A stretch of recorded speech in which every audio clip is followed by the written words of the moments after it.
The storm descended upon the San Juan Mountains like a vengeful spirit, hurling ice and snow against the granite peaks with biblical fury. February 1883 had proven itself a merciless month, but this blizzard surpassed all others in its determination to erase every living thing from the Colorado wilderness. Caleb Ward hunched lower in his saddle, his union-issued coat long since worn to threads, offering little protection against the howling wind. Ice crystals formed on his beard, and his fingers had gone numb hours ago despite the leather gloves. The bay mare beneath him stumbled, her breath coming in labored clouds that vanished instantly in the white void. "Easy, Belle," he rasped through cracked lips, though he knew the horse couldn't hear him over the storm's roar. Just a little further, but further to where he'd lost the trail 2 hours back, maybe 3. Time meant nothing in this white hell. The bullet wound in his left shoulder throbbed with each heartbeat, a reminder of how close Marcus Jenkins and his boys had come to finishing him off back in Silverton. The blood had frozen to his shirt, which was probably the only thing keeping him from bleeding out entirely.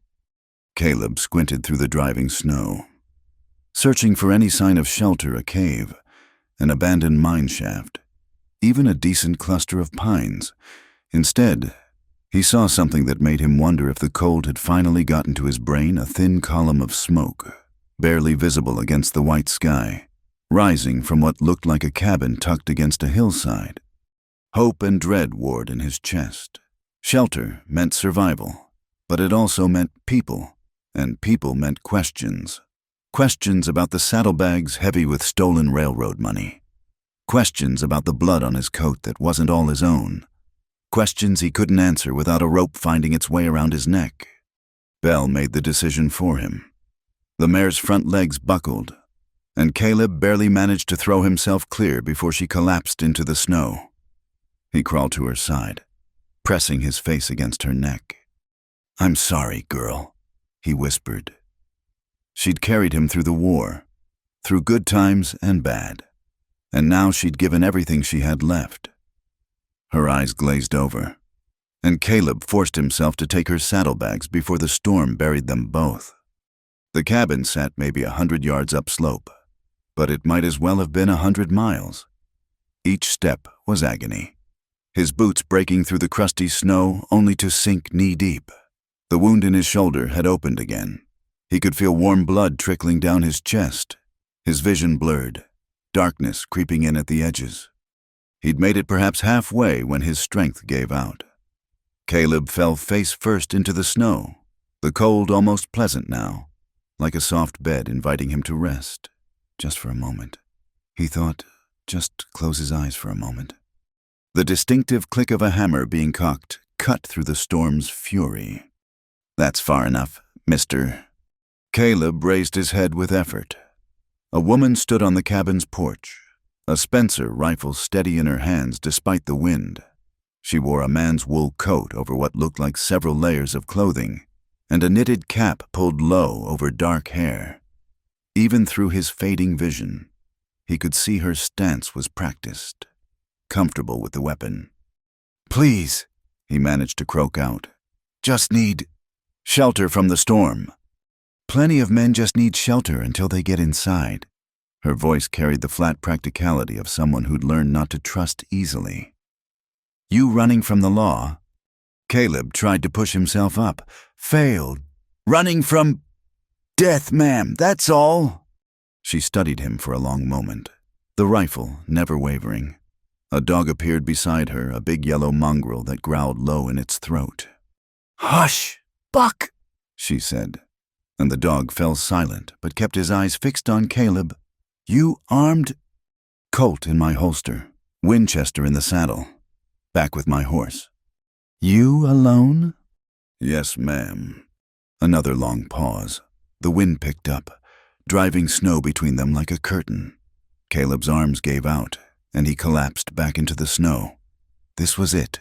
Then, after surviving Gettysburg, surviving the railroad robbery, surviving Marcus Jenkins's ambush, he was going to freeze to death 50 feet from shelter because a widow wouldn't trust him. Because she was a widow. He could tell by the way she held herself, the particular kind of wariness that came from being a woman alone in rough country. The wedding band on her finger caught what little light filtered through the storm. "Can you make it to the barn?" she called out. Caleb tried to answer, but his voice wouldn't come. The darkness was winning now, pulling him down into its warm embrace. The last thing he heard was the woman cursing surprisingly creative curses for a lady, and the sound of boots crunching through snow toward him. And Ellie Mayhew had lived alone for 2 years, 3 months, and 16 days. She'd kept careful count at first, marking each day Samuel had been gone, until she realized the counting only made it hurt worse. Now she measured time by seasons, by the slow rhythm of survival in a place that seemed determined to kill her. The stranger was heavy, dead weight, or close enough to it. She'd had to drag him the last 20 feet to the barn, leaving a dark trail in the snow that the storm would soon erase. Buck danced around them, whining his displeasure at this disruption to their routine. "I know, boy," she panted, wrestling the barn door open. "I don't like it either." The barn wasn't much warmer than outside, but at least it blocked the wind. She dragged the stranger to the back stall, the one she'd filled with hay for the milk cow that had died last month, another loss in a long line of them. By the fading light through the cracks in the walls, she could see him better. Rough features, weathered by sun and wind, dark hair shot through with premature gray. The kind of face that had seen too much and showed it. Blood had soaked through his coat at the shoulder, and his lips had taken on a blue tinge that sent alarm through her. "Damn fool," she muttered, though she wasn't sure if she meant him or herself. She went through his pockets with practiced efficiency, the Colt .45 she'd expected, along with a folding knife and $40 in mixed bills. No badge, which was both good and bad. The saddlebags were more interesting, heavy with something that clinked. She didn't open them. Not yet. What decided her was the letter in his coat pocket, wrapped in oilcloth. The writing was feminine, elegant. "My dearest Caleb, I pray this finds you well. Little Sarah asks for her papa every night." Ellie stopped reading, folded the letter carefully, and put it back. A family man. Then, or had been once. That familiar ache bloomed in her chest, the one that never quite went away. "All right, Mr. Caleb," she said to the unconscious man. "You can stay the night, but come morning, you're moving on." She fetched blankets from the cabin, old quilts that still smelled faintly of the lavender her mother had loved, wrapped him as best she could, then built a small fire in the old brazier Samuel had used for shoeing horses. The smoke would vent through the gaps in the roof, mostly. The stranger Caleb stirred as warmth began to seep into the barn. His eyes opened, dark and unfocused. "Thank you," he whispered. "Don't thank me yet. You survived the night. We'll talk about payment come morning." "Fair enough." His eyes closed again. Ellie stood to leave, then hesitated. The wound needed tending, or he'd bleed out for certain. But that meant getting close, meant touching him, meant... "Samuel Mayhew," she said quietly. "I hope you're not watching this." She knelt beside the stranger and began cutting away his bloody coat. The wound was ugly, but clean through and through, just below the collarbone. She'd seen worse. She'd treated worse, back when the mining accidents came regular as clockwork. "This is going to hurt," she warned, though he seemed beyond hearing. The carbolic acid brought him around with a strangled cry. His hand shot out, grabbing her wrist with surprising strength. "Easy," she said, meeting his wild eyes steadily. "I'm trying to help." He focused on her face, and something shifted in his expression. His grip loosened but didn't release entirely. "You're real," he said wonderingly. "Real as the pain you're about to feel. Now let go so I can finish." He released her wrist, lay back in the hay. "What's your name?" "Mrs. Mayhew will do fine." "Mrs. Mayhew." He tested the words, then gave a bitter laugh that turned into a cough. Of course, guardian angel's gotta be someone else's wife. Widow, she corrected sharply, not sure why it mattered. My condolences. She worked in silence after that, cleaning and binding the wound with torn strips of petticoat. His body was a map of violence, scars from bullets and blades, some old and white, others still pink. A soldier's body or an outlaw's, maybe both. There, she said finally, sitting back on her heels. That should hold if you don't tear it open again. How much do I owe you? $10 for the night's shelter. Another $5 for the doctoring. Steep price. You're free to try your luck back in the storm. He smiled then, just a slight upturn of his lips. No, ma'am, I reckon $15 is a bargain for my life. She stood, brushing hay from her skirts. I'll bring some broth in a bit. You need to eat something. Get your strength back. Why? The question stopped her at the door. Why what? Why help me at all could have let me freeze. Would have been safer for you. Ellie considered the question, looking back at this dangerous stranger she'd allowed into her sanctuary. Because I've got to live with myself come morning. That's worth more than safety sometimes. She left before he could respond, stepping back into the storm's embrace. The wind hit her like a physical blow, driving her toward the cabin. Buck followed close at her heels, throwing worried looks back at the barn. I know, boy, she said again, but what else could I do? Inside the cabin, she ladled beef broth from the pot on the stove, added some of the bread she'd baked that morning. Simple fare, but it would do. She caught sight of herself in the small mirror by the door and paused. When had she gotten so thin? When had those lines appeared around her eyes? You're talking to yourself again, she said to her reflection. And you just let a strange man into your barn. A bleeding man with no good explanation for it. Samuel would say you've lost your mind. But Samuel wasn't here to say anything. Samuel was buried under 6 feet of Colorado dirt, and she was the one who had to decide who lived and who died on this little piece of land they'd carved from the wilderness. The storm showed no signs of letting up.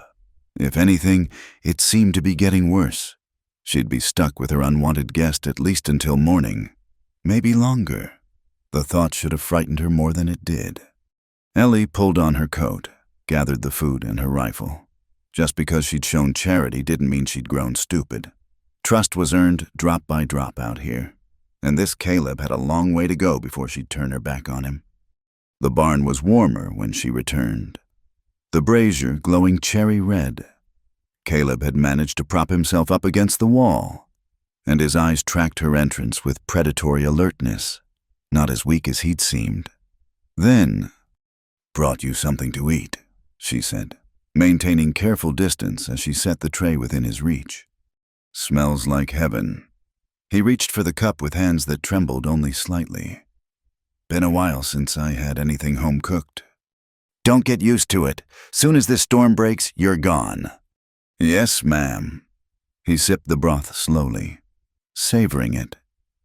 Might I ask how long you've been out here alone? You might ask, doesn't mean I'll answer. That almost smile again. Fair enough. How about this? Why don't I pay you now, get it out of the way? He reached for the saddlebags, wincing at the movement.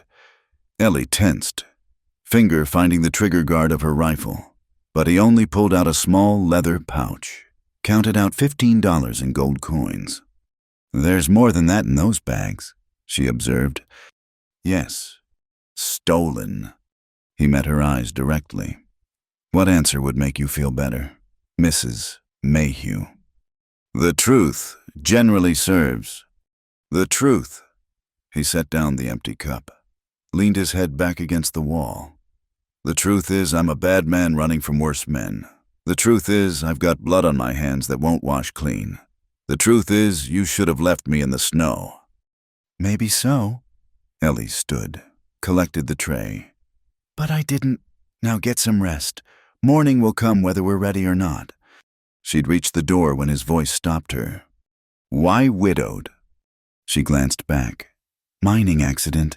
Cave-in at the Lucky Strike. 2 years back. I'm sorry. So was he. I expect. Good night, Mr. Caleb. The storm swallowed her again, but somehow it seemed less cold than before. Maybe it was the knowledge that she wasn't entirely alone tonight, even if her company was questionable at best. Or maybe she was finally losing that careful edge of self-preservation that had kept her alive this long. Either way, she'd committed now. Come morning, she'd deal with whatever consequences followed. For tonight, she'd done what she could live with, and that would have to be enough. The sound came through layers of fevered dreams, a desperate pounding that dragged Caleb from the darkness. His eyes snapped open to find weak morning light filtering through the barn walls. The storm still raged, but something was wrong. The pounding came again, urgent and close. Mrs. Mayhew?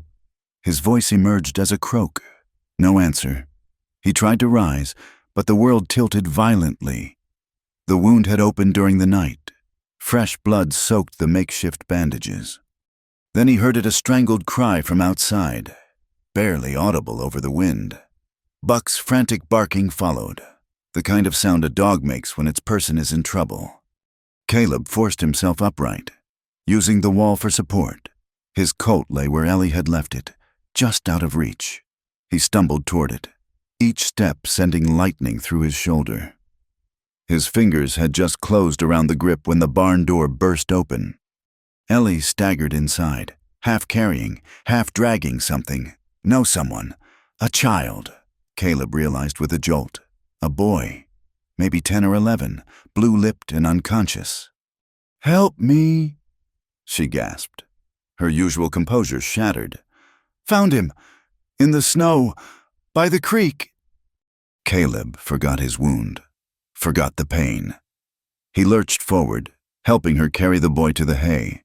The child was frozen near solid, ice crystals in his dark hair, his small body rigid with cold. "Get those wet clothes off him," Ellie ordered, already working at the boy's coat buttons with shaking hands. "There's more blankets in the corner." They worked in desperate tandem, stripping away layers of frozen clothing. The boy's skin had taken on a waxy pallor that Caleb recognized from too many winter campaigns. Death was circling, waiting to claim another victim. "The brazier," he said. "We need more heat." "There's no more coal." "Then we burn something else. Boards from the stalls, old tack, anything." Ellie hesitated only a moment before attacking the nearest stall with a crowbar. The old wood came apart easily, dry and eager to burn. Soon the brazier roared with new heat, filling the barn with smoke and blessed warmth. Caleb wrapped the boy in every blanket they could find, then positioned him near the fire. "We need to warm him slowly, too fast and his heart could stop." "You've done this before. War teaches you things you wish you didn't know." The boy's lips moved, no sound emerging. Ellie knelt beside him, smoothing his hair with gentle hands. "It's all right. Sweetheart, you're safe now." "Who is he?" Caleb asked. "Don't know. Never seen him before." She glanced up, and he saw fear in her eyes for the first time. "What's a child doing out here alone in this storm?" Before Caleb could answer, the boy's eyes fluttered open. Panic flooded his young face, and he tried to scramble away, weak limbs flailing. "Easy, son," Caleb said, his voice automatically taking on the tone he'd used with young recruits. "Nobody's going to hurt you." The boy's wild gaze darted between them before settling on Ellie. Are you the widow Mayhew?" "I am. What's your name?" "Thomas, ma'am. Thomas Brennan. My PA said if anything happened, I should find you." Ellie went very still. "Your father is Patrick Brennan from the Double B Ranch." The boy nodded, tears starting to spill. "They came in the night, men with guns. Pa hid me in the root cellar. Told me to run, find the widow Mayhew. Said you'd know what to do." Caleb felt the temperature in the barn drop despite the roaring fire. He knew that look on a child's face, had seen it too many times. "These men," he said carefully. "Did one of them have a scar across his jaw, ride a black stallion with white socks?" Thomas's eyes widened. "You know them?" "Answer the question, boy." "Yes, sir. The one with the scar. He was the leader. He kept asking Pa about someone. Calvin." "Caleb?" Ellie said softly, her eyes finding his. "He was asking about you."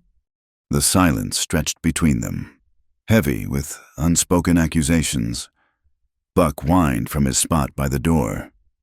Sensing the tension, "I'll go," Caleb said finally. "Soon as I can walk straight, I'll lead them away."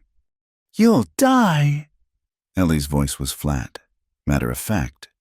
"That shoulder won't hold up to hard riding, and you know it." "Better than bringing trouble to your door." "Trouble's already here." She turned back to Thomas, her hands infinitely gentle as she checked him for injuries. "Are you hurt anywhere, sweetheart?" My feet. Can't feel them." Caleb moved closer, helped Ellie unwrap the boy's boots.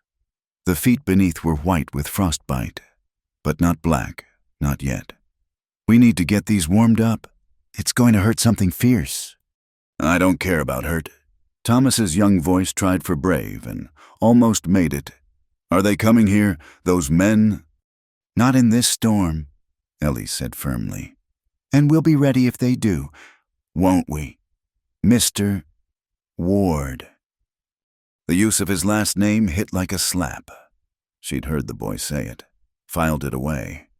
Caleb met her steady gaze and nodded. "Yes, ma'am. We'll be ready." They spent the next hour tending to Thomas. Ellie produced a pot of snow to melt, gradually warming the boy's feet in the water. His cries of pain as feeling returned tore at something in Caleb's chest, some long-buried memory of innocence lost. "You have children, Mr. Ward?" Ellie asked as she worked. "Had a daughter." The words came without thought, surprising him. She'd be about Thomas's age now. "Had..." "Fever took her while I was at war. Her and her mother both." Ellie's hands stilled for a moment. "I'm sorry." "Long time ago. Some wounds don't measure time the same way." Thomas had fallen into an exhausted sleep, his color better but still far from healthy. Ellie tucked the blankets around him with practiced care, and Caleb was struck by the thought that she would have made a good mother. "The Brennan Ranch," he said quietly. "How far?" 8 miles north. Patrick's a good man. Was," she corrected herself, her voice hardening. "He helped after Samuel died, brought supplies, checked on me, never asked for anything in return." "Marcus Jenkins doesn't leave witnesses." "So that's his name, the one hunting you." Caleb nodded. "We rode together for a time. Did things I'm not proud of. When I tried to leave." He gestured to his shoulder. "What did you take that he wants back so badly?" The question hung between them. Caleb considered lying, but what was the point? She'd figure it out soon enough. $40,000 from the Colorado Southern Railroad. Ellie didn't flinch, didn't gasp. She just studied him with those steady dark eyes. "Blood money." "Yes." And now the blood spread to the Brennan Ranch, to a boy who never did anything but have the bad luck to survive. The accusation in her voice cut deeper than any bullet. "I know what I am, Mrs. Mayhew. That's why I said you should have left me in the snow." "Maybe so." She stood, brushing hay from her skirts. "But I didn't, and now that boy's depending on us both, so you're going to take your self-pity and bury it deep. Mr. Ward, we've got work to do." "What kind of work?" "The kind that keeps us all breathing." She moved to the barn door, peered out at the still raging storm. "This blizzard won't last forever.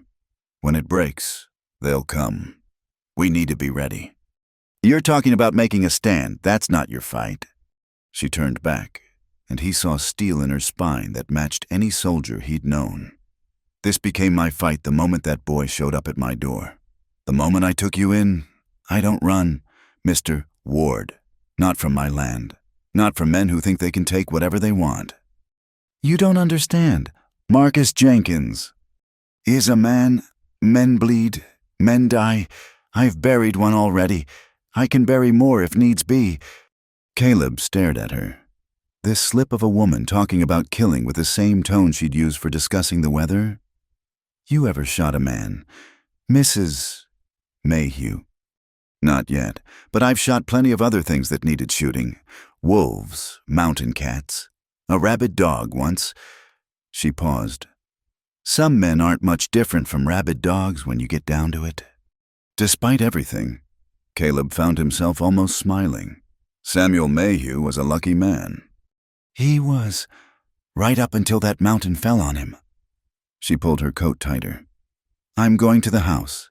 Get supplies, food, ammunition. You watch the boy. Mrs. Mayhew. He stopped her at the door. Why trust me? You know what I am. She considered the question. Snow swirling around her in the doorway. Because you could have kept quiet about knowing those men. Could have let me and Thomas walk blind into whatever's coming. But you didn't. She paused. And because that letter in your pocket, the one from your daughter, the ink's faded near to nothing. You've been carrying your ghosts a long time. Mr.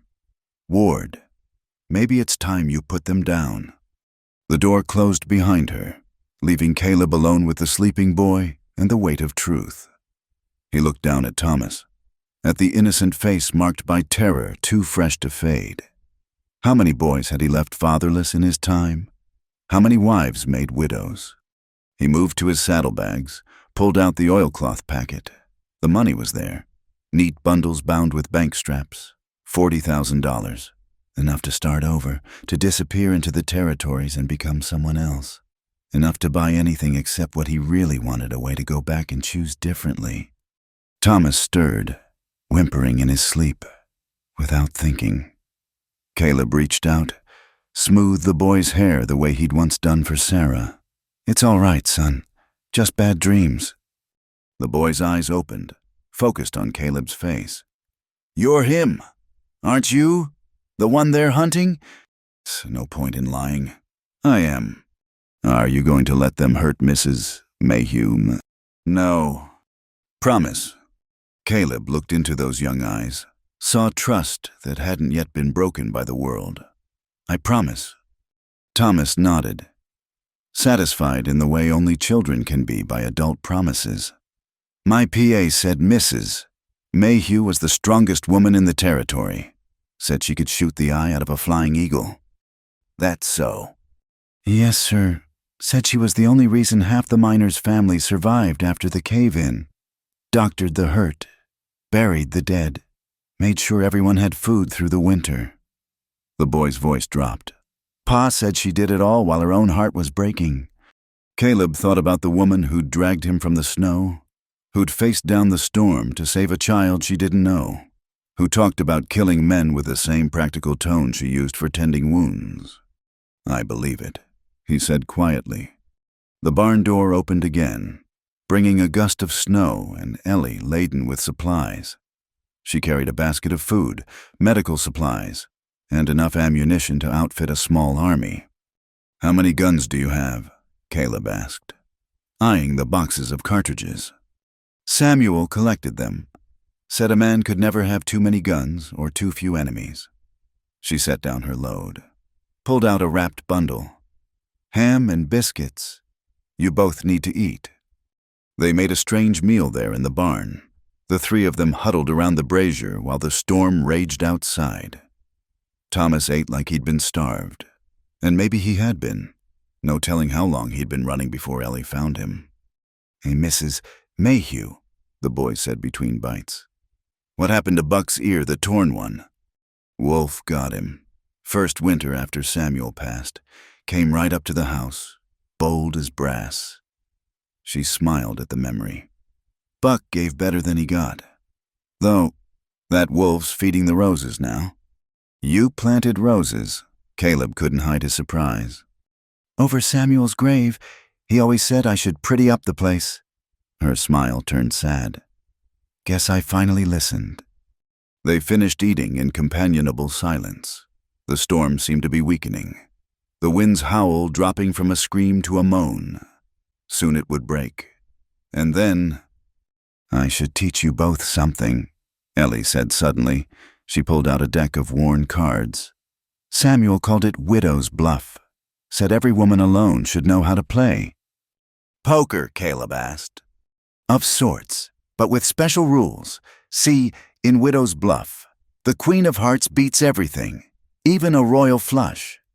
That's not how poker works. It's how it works when you make the rules." She dealt with quick, practiced movements. "Samuel taught me this after he got sick. Said someday I'd need to remember that being underestimated was its own kind of weapon." They played until Thomas's eyes grew heavy again. The boy had grit. Caleb had to admit, lesser children would have been catatonic after what he'd been through.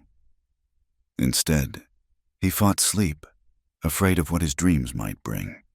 "Rest, sweetheart," Ellie said gently. "We'll watch over you." When the boy finally succumbed, Caleb and Ellie sat in the flickering light, cards forgotten between them.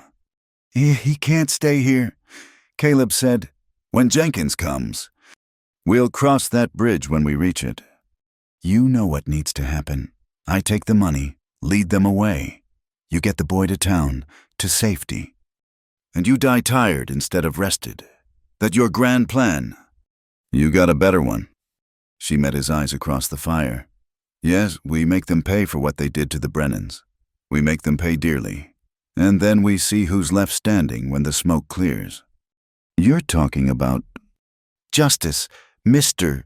Ward, the kind you don't find in courtrooms out here." She gathered the cards, her movements sharp and decisive. "Now get some rest. Tomorrow, you start earning that shelter I gave you."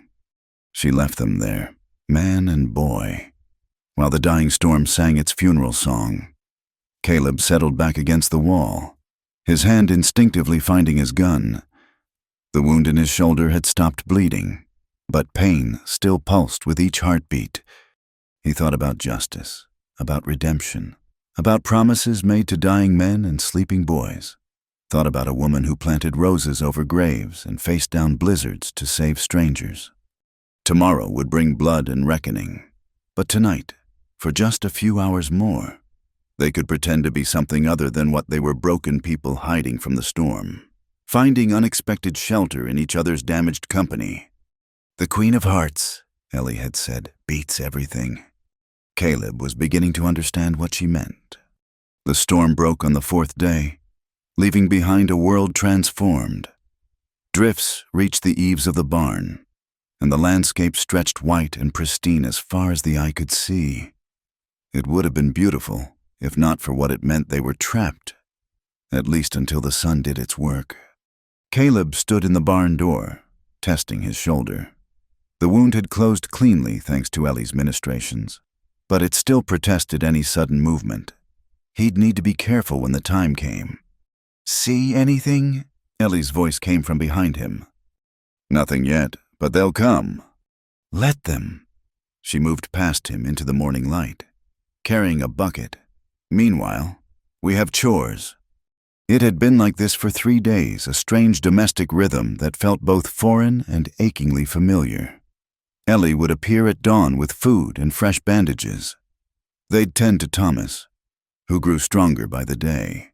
Then she'd set them to work, Caleb repairing loose boards and broken tools, Thomas helping with small tasks that kept his mind busy. "You don't have to do this," he'd said that first morning. "Do what?" "Act like we're, normal. Like I'm just some hired hand working off a debt." She'd given him that level look he was coming to know. "Would you rather I treat you like what you are? Lock you in chains until your friends arrive?" "They're not my friends." "No, then what are they?" He'd had no answer for that. Now, watching her break ice from the water barrel, Caleb found himself studying the efficient way she moved. No wasted motion, no complaints about the cold or the work. Samuel Mayhew had been lucky indeed. "Stop staring and help me with this." She gestured to the barrel. "Unless that shoulder's just for show." Together they hauled water to the cabin, Buck trotting alongside. The dog had accepted Caleb's presence, though he still watched him with suspicious eyes whenever Ellie wasn't looking. Inside, Thomas sat by the stove, whittling at a piece of wood with the knife Ellie had given him. The boy's feet were healing well, though he still limped. His nightmares were another matter. "Morning, Mr. Caleb," Thomas said without looking up. "Mrs. Ellie." "What are you making?" Caleb asked. "A horse, like my pa's." The boy's voice caught slightly. "He called her Buttercup, stupidest name for a ranch horse, but my ma picked it before she died." Ellie's hand found Thomas's shoulder, squeezed gently. The boy had told them the whole story over the past days, how his mother had died birthing a sister who didn't survive, how his father had tried to raise him alone on their small ranch, how the men had come asking questions. Then started shooting when Patrick Brennan said he didn't know any Caleb. The guilt sat like a stone in Caleb's chest. Another family destroyed because of his choices, another boy orphaned by violence that followed in his wake. "It's a fine horse," Ellie said, examining the rough carving. "Your father taught you well." "He taught me lots of things." Thomas looked up suddenly. "He taught me to shoot. Said every man should know how to defend what's his." "Your father was right." Ellie said, "Which reminds me, Mr. Ward, that roof isn't going to fix itself." Caleb recognized the dismissal, the way she protected the boy from conversations he wasn't ready for. He climbed the ladder to the cabin roof, where winter had torn away several shingles. From up here, he could see for miles across the white expanse. No movement, no smoke except their own. But it wouldn't last. As he worked, replacing shingles with ones from Ellie's surprisingly well-stocked shed, he thought about the strange turn his life had taken. A week ago, he'd been running, focused only on survival. Now he was fixing a widow's roof while she taught an orphaned boy to trust again. "You planning to grow roots up there?" Ellie called from below. He climbed down to find her holding a steaming cup of coffee, real coffee.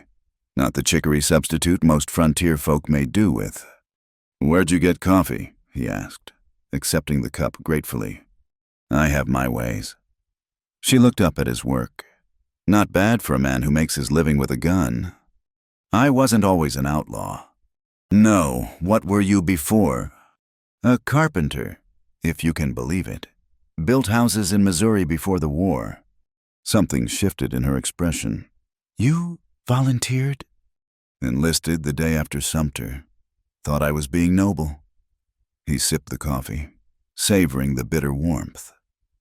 5 years later, I came home to empty graves and burned fields. Noble didn't rebuild houses or bring back the dead. "So you turned to robbing?" "Not right away. Tried to work, tried to pretend I was still the man who'd left. But something inside was broken. When Marcus found me, drunk in a saloon in Kansas City, his offer seemed like as good a way to die as any." "But you didn't die." "No. Turns out I was good at staying alive. Too good." He set down the empty cup. "That bother you knowing what I've done?" Ellie was quiet for a long moment. "Samuel killed a man once, before we met. Bar fight that went too far. He carried that weight every day of his life, even though it was self-defense." She met his eyes. "Good men can do bad things. Bad men can do good things. It's what we do next that matters." Before Caleb could respond, Buck started barking not his usual warning, but something sharper. Alert. Thomas appeared in the doorway, his carved horse forgotten. "Someone's coming." They moved as one to the front of the cabin, far across the snow. 3 riders picked their way through the drifts, too far to make out faces. But Caleb knew that easy slouch in the saddle. "Get inside," he told Thomas. The boy obeyed without argument. 3 men, Ellie observed calmly. "That all of them? Marcus usually rides with 5. The Brennan ranch probably cost him 2. "Good. I prefer even odds." Caleb turned to stare at her. "You're not thinking..." I'm thinking they murdered a good man and orphaned a child. I'm thinking they'll do the same here unless we stop them. She moved to the window, checking the load on her Spencer. I'm thinking it's time you decided which side you're on, Mr. Ward. The riders stopped just outside rifle range, dismounting to conference. Caleb could imagine the conversation, Marcus laying out his plan, sending men to flank the cabin, keeping one back to prevent escape. They'll try to surround us, he said. Let them try. This cabin's built solid, and I know every approach. Ellie pulled down a hidden panel in the wall, revealing a small arsenal. Samuel was thorough. You can't be serious about this. Thomas, Ellie called, ignoring Caleb's protest. Come here, sweetheart. The boy appeared, trying to look brave.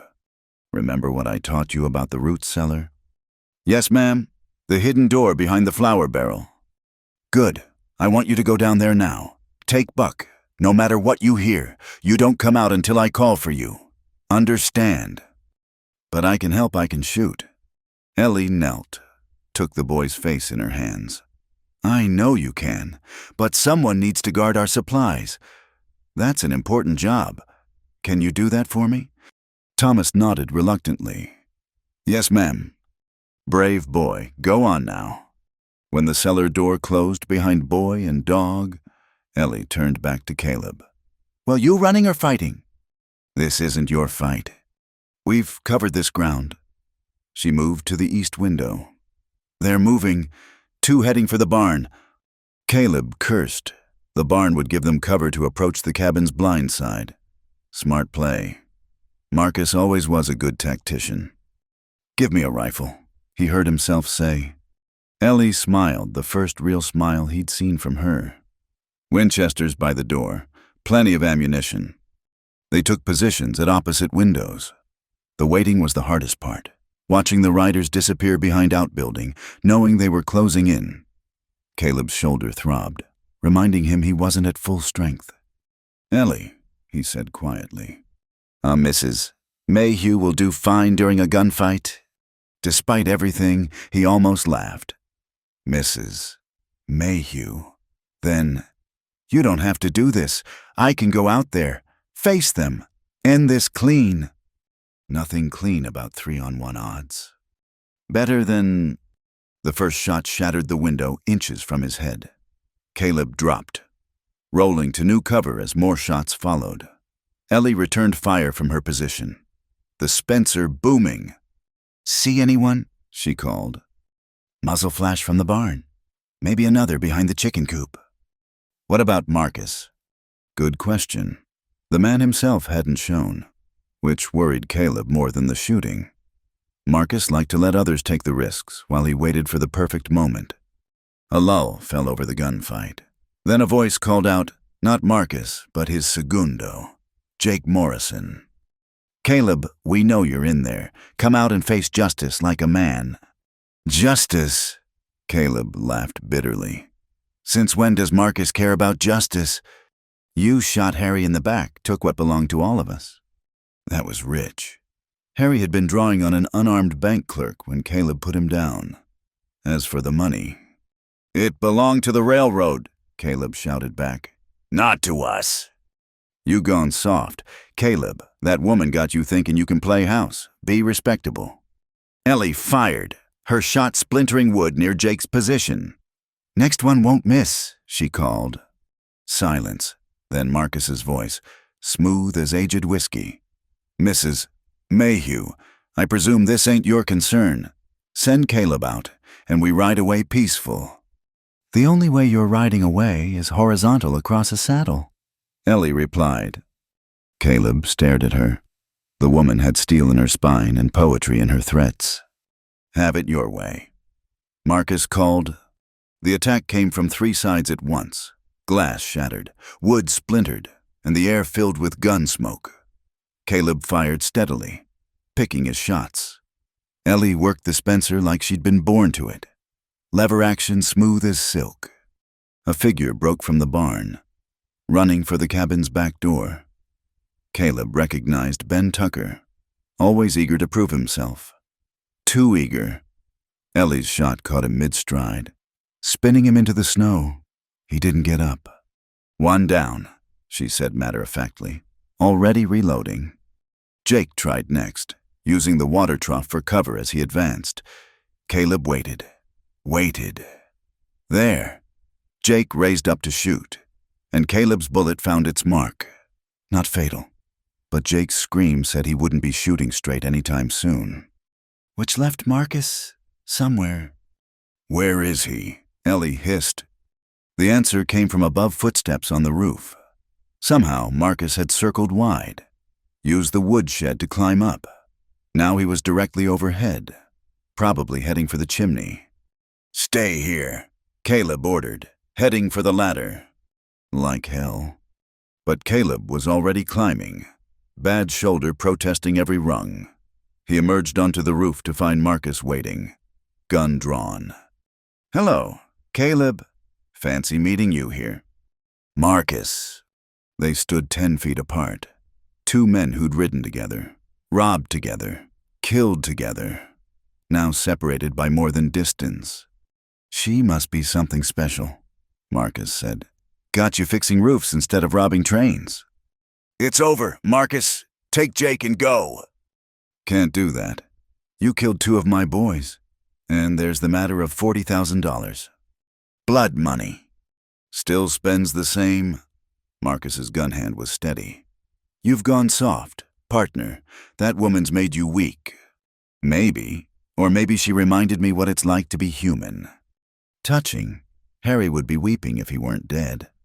The standoff stretched taut. Wind whistled across the roof, carrying the smell of gun smoke and fear. Caleb knew how this would end. Marcus was faster, always had been. But maybe that was all right. Maybe this was the redemption he'd been looking for, dying to protect something worth protecting. Marcus's gun hand twitched. Caleb started his draw, knowing he was too slow. Too late. The shot came from below. Marcus jerked, his bullet going wide. He looked down in surprise at the spreading red stain on his chest, then at the woman standing in the yard with a smoking rifle. "My roof," Ellie said calmly. "My rules." Marcus dropped his gun, sank to his knees. You let a woman—" "The Queen of Hearts," Caleb said quietly. "Beats everything." Marcus pitched forward, slid down the roof, and landed in a drift with a soft thump. He didn't move again. Caleb climbed down to find Ellie still holding the rifle, her face composed, but her hands shaking slightly. He gently took the weapon from her. "You all right?" "I've killed plenty of things needed killing." But her voice wavered slightly. "This was different." "Yes," she met his eyes. "But not wrong." Jake chose that moment to stumble from behind the water trough, clutching his bleeding arm. He took one look at Marcus's body and raised his good hand in surrender. "I'm done, don't shoot." Caleb kept him covered while Ellie fetched rope from the barn. They trussed Jake up like a turkey, then dragged him inside to wait for the law. The man whimpered and complained, but shut up quick when Ellie suggested she could make him more comfortable with a bullet. Thomas Ellie called once Jake was secure. "You can come out now." The boy emerged from the cellar, Buck at his heels.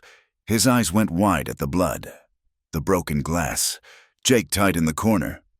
"Is it over?" he asked in a small voice.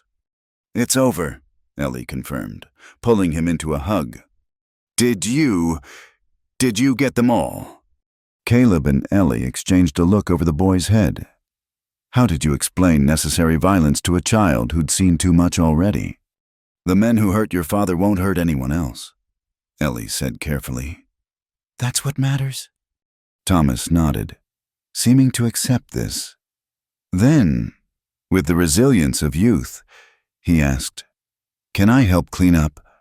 They spent the rest of the day putting things to rights. Glass swept up, blood scrubbed away, bodies moved to the barn to await the sheriff. Jake they kept tied in the corner, occasionally giving him water when he begged. As the sun set, painting the snow pink and gold, Caleb found Ellie standing by the window, looking out at the fresh graves they dug. Regrets? He asked. No, they made their choices. She turned to him. You made yours too. You could have run, could have sided with them. Never crossed my mind. Liar. He smiled slightly. Maybe for a second. Old habits. But you stayed. I made a promise. To a boy who deserved better than a broken world could give him. Just the boy. Caleb met her steady gaze. Saw something there that made his chest tight. No, not just the boy. She nodded, satisfied. Supper's getting cold, and we need to decide what to do about that money. I know what to do with it. Oh, Widows and Orphans Fund. Seems fitting. For the second time, Ellie smiled that real smile. Samuel would have liked you. Caleb would, eventually. They went inside together, leaving the dead to the growing dark. Tomorrow would bring the sheriff. Questions, probably trouble, but tonight they were alive. All of them, against the odds. Thomas looked up from his carving as they entered.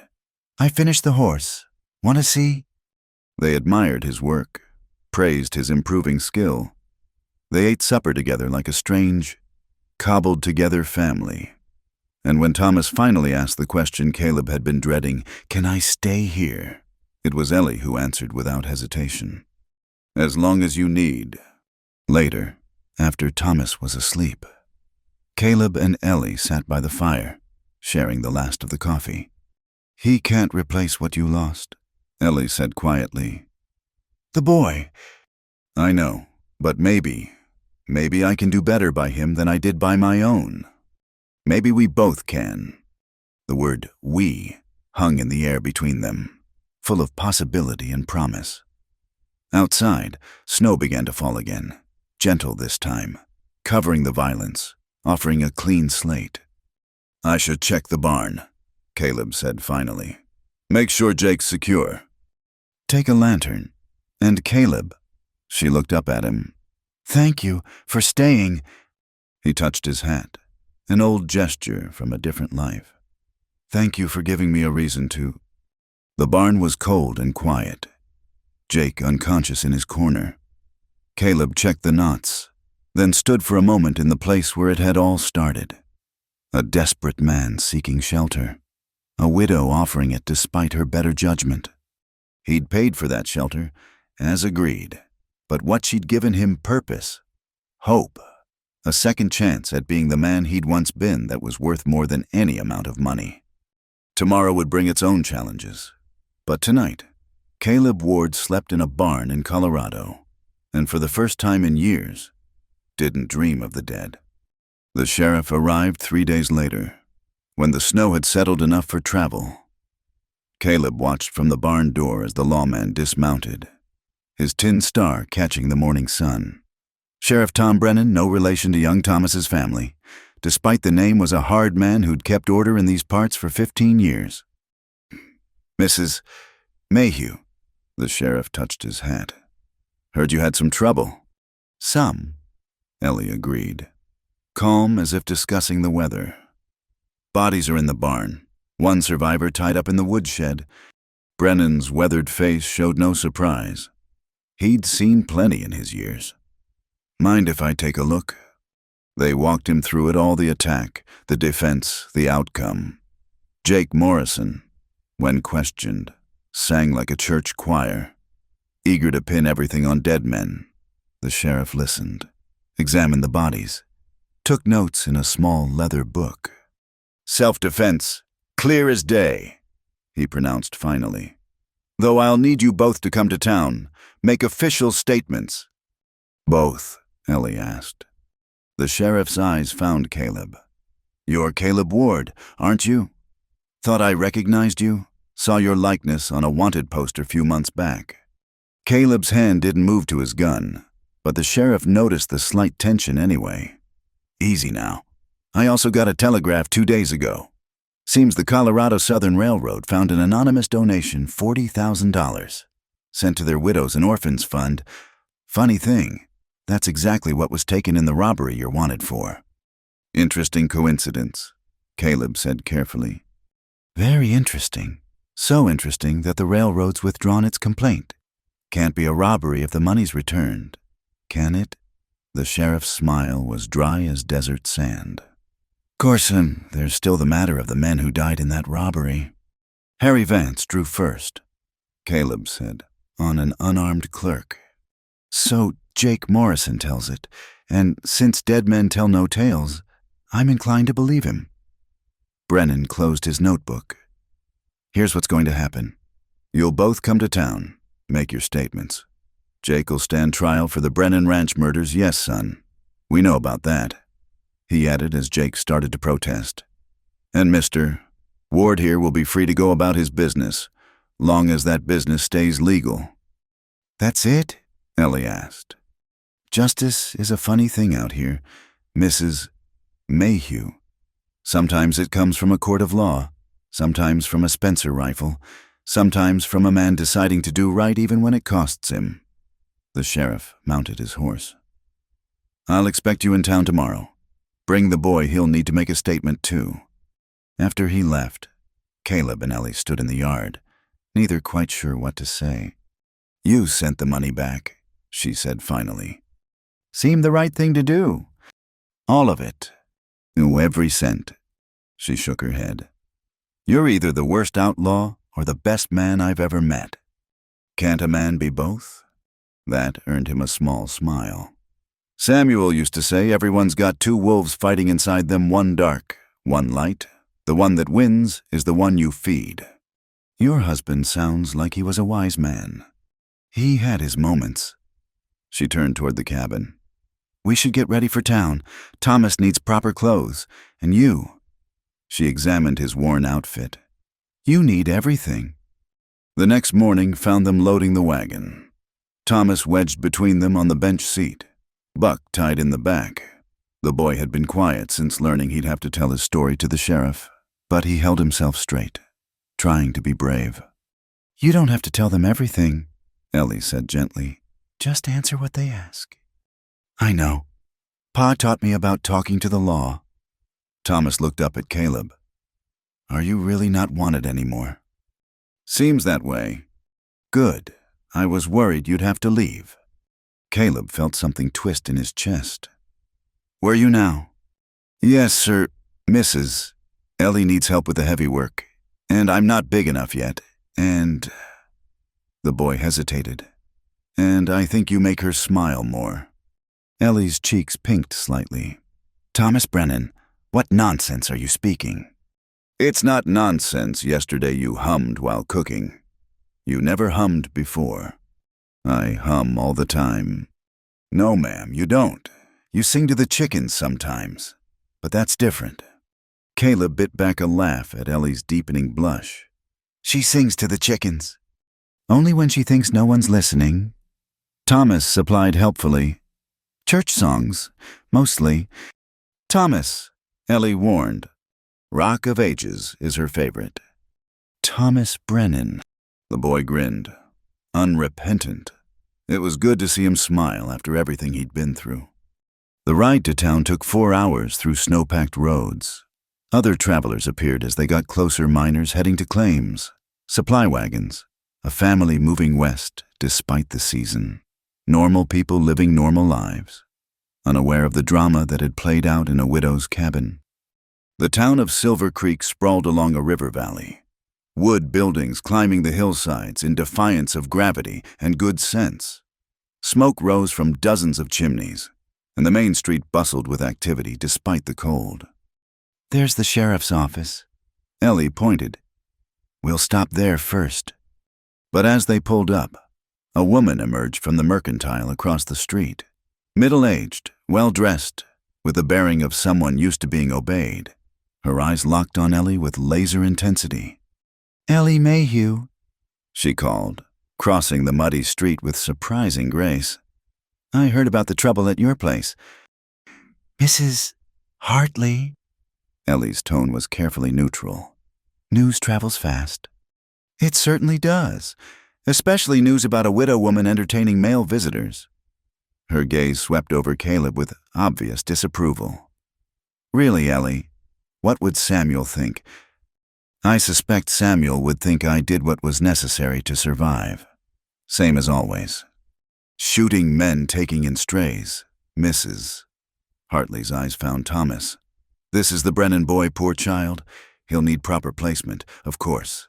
The church runs an excellent orphanage in Denver. He's placed, Ellie said firmly, with me. Don't be ridiculous. You can barely support yourself, let alone a growing boy. And with your reputation now. My reputation? Ellie's voice had gone dangerously quiet. Caleb recognized the signs and intervened. Ma'am, I don't believe we've been introduced. Caleb Ward. He touched his hat politely. I'm the hired hand, Mrs. Mayhew took on for winter work. Room and board in the barn. All proper and above board. Mrs. Hartley sniffed. A hired hand who happens to be a former outlaw. Reformed outlaw.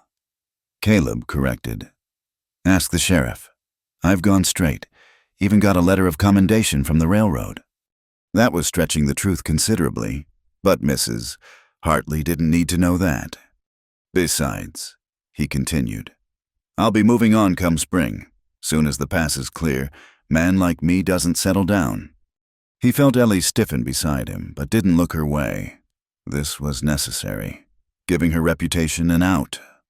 Mrs. Hartley seemed somewhat mollified. Well, see that you do.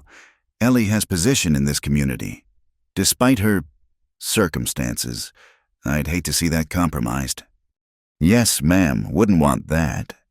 The woman swept away, no doubt to spread this new information to her circle. Ellie waited until she was out of earshot before speaking. Spring, she asked quietly. Had to tell her something. I see. She gathered the reins. Sheriff's waiting. The statements took 2 hours. Thomas did well, his voice only shaking when he described finding his father. The sheriff was gentle with the boy, patient with his tears. Jake Morrison had already confessed to everything, trying to save his own neck. So Thomas's testimony was largely formality. You did good, son, Sheriff Brennan said when they finished. Your PA would be proud. What happens to our ranch? Thomas asked.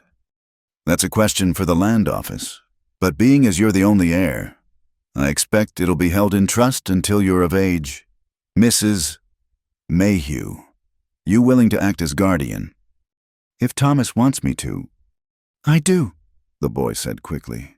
Please. Then I'll have the papers drawn up. The sheriff turned to Caleb. As for you, Mr. Ward, you're free to go. The railroad's letter was quite specific, all charges dropped in light of the returned funds. Thank you, Sheriff. Don't thank me. Thank whoever convinced you to send that money back. His knowing look included Ellie. Must have been powerfully persuasive. Outside, they stood blinking in the afternoon sun. The weight that had ridden Caleb's shoulders for months was gone, leaving him feeling strangely empty. What now? Thomas asked.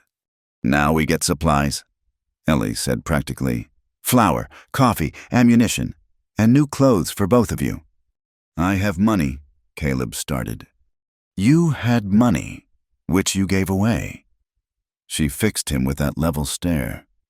You're working for me. Remember, that includes a clothing allowance. The mercantile was warm and smelled of leather and spices. While Ellie handled the grocery order, Caleb found himself being measured by an elderly clerk who tisked over his worn garments. Folks are talking, the clerk said, fitting him for a shirt. About what happened out at the Mayhew place. Are they now? Indeed. Some say you're a hero. Some say you're trouble waiting to happen. What do you say? The old man considered. I say any man who stands between Ellie Mayhew and harm is all right by me. That woman's had enough sorrow for 2 lifetimes. Tell me about her husband. Samuel Goodman. Loved his wife, something fierce. When the mine caved in, the clerk shook his head. Took 3 days to dig him out. Ellie never left the site. When they finally broke through, Samuel was too badly crushed to move. Doctor said he had hours at most. But he lived. For 2 more days, Ellie nursed him, gave him enough laudanum to kill the pain. Some say she gave him too much at the end, helped him along, but that's between her and God. Caleb thought about what Thomas had said, about the strength it took to end suffering when healing wasn't possible. Must have been hard on her.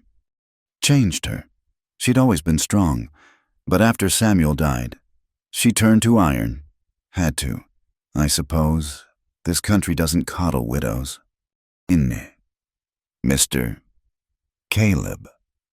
Thomas appeared, wearing new boots and a warm coat. Look, Mrs., Ellie says I can have candy too.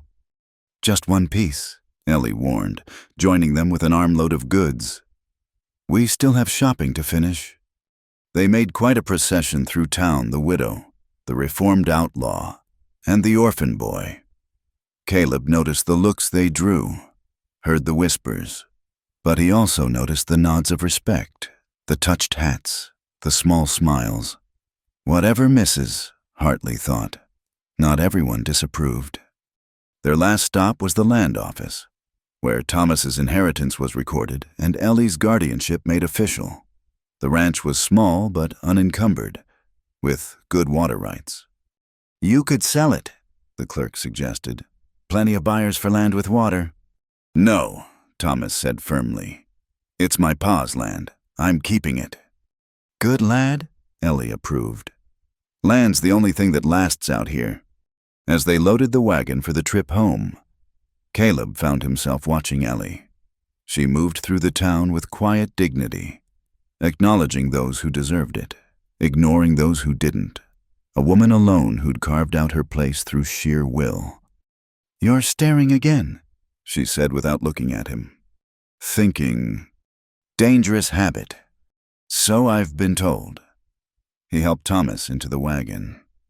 That offer to stay until spring, was that just for Mrs. Hartley's benefit? She finally met his eyes. You're free now.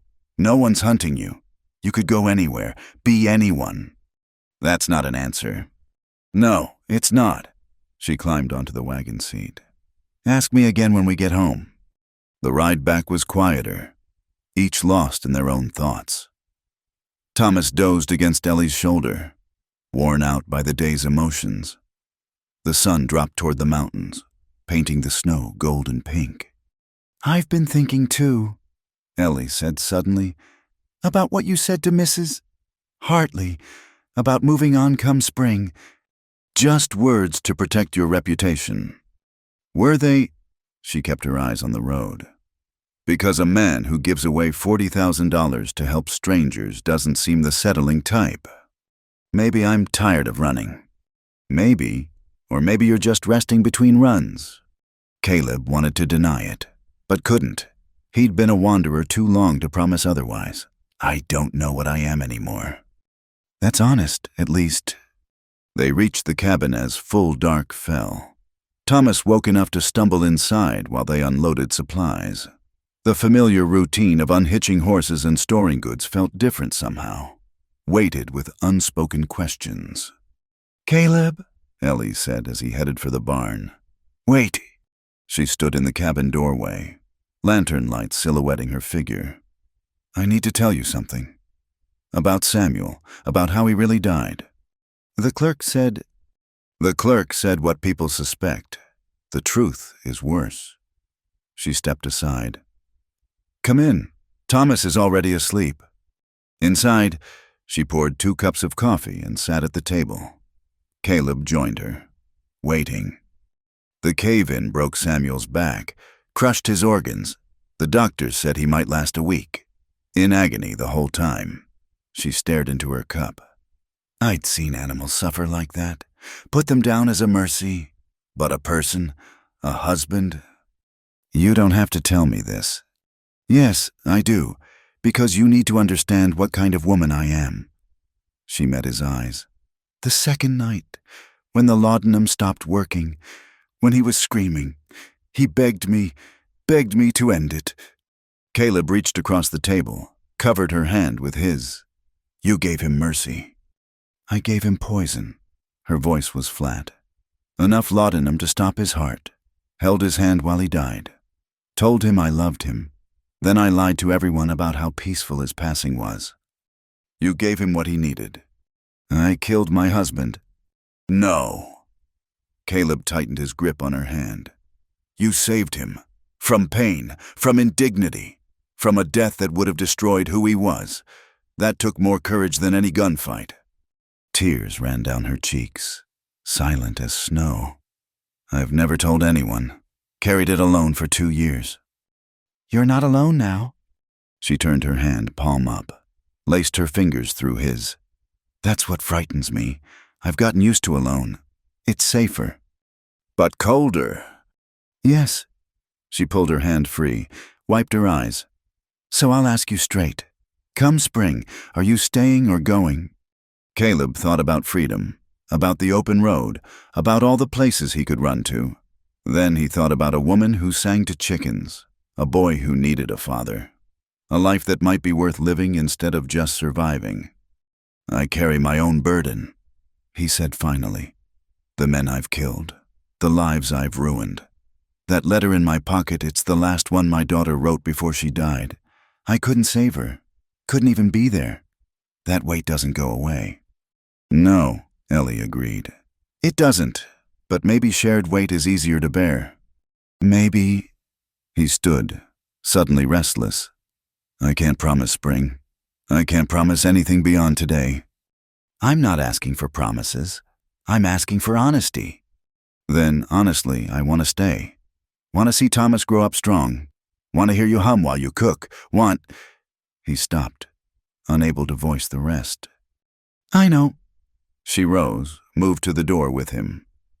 Take your time deciding. We'll be here either way. Ellie, no more words tonight. We've both said enough. He touched his hat, headed into the darkness. In the barn, he sat on his makeshift bed and pulled out the worn letter. Sarah's childish handwriting had faded but not disappeared. Papa, when are you coming home? Mama says soon, but she looks sad. He'd never made it home. By the time he returned, they were 3 months buried. The fever had been quick. The neighbors said, a mercy. Really. Mercy, like what Ellie had given Samuel. Sometimes death was kinder than life. But sometimes, Caleb thought, looking toward the lit windows of the cabin, sometimes life surprised you. Sometimes it offered second chances to men who didn't deserve them, through women strong enough to see past the damage. He folded the letter carefully, returned it to his pocket. Tomorrow he'd work on the fence Ellie had mentioned. Maybe help Thomas with his letters. The boy's education had gaps. Simple things. But they felt like promises all the same. Spring was weeks away. A lot could happen in that time. A man might find reasons to stay that outweighed reasons to go. A heart might learn to hope again. Or he might run. That was always possible. The wild still called to men like him, men more comfortable with danger than domesticity. But tonight, Caleb Ward sat in a barn in Colorado and felt something he hadn't experienced in years, the possibility of peace. It terrified him more than any gunfight. He smiled in the darkness. Maybe that terror was a good sign. Maybe it meant he still had enough humanity left to be saved. Only time would tell. But for now, for tonight, he was exactly where he needed to be. The weeks that followed took on a rhythm as natural as breathing. Morning chores, afternoon repairs, evening meals shared around Ellie's table.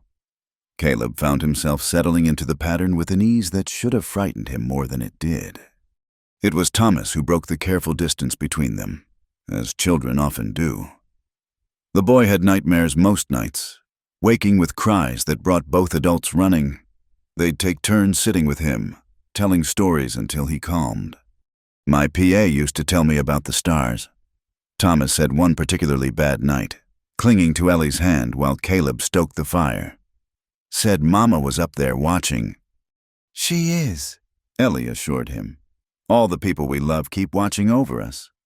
Is your husband watching, Mrs. Ellie? A pause. I hope so. What about your little girl, Mr. Caleb? Caleb's hand stilled on the poker.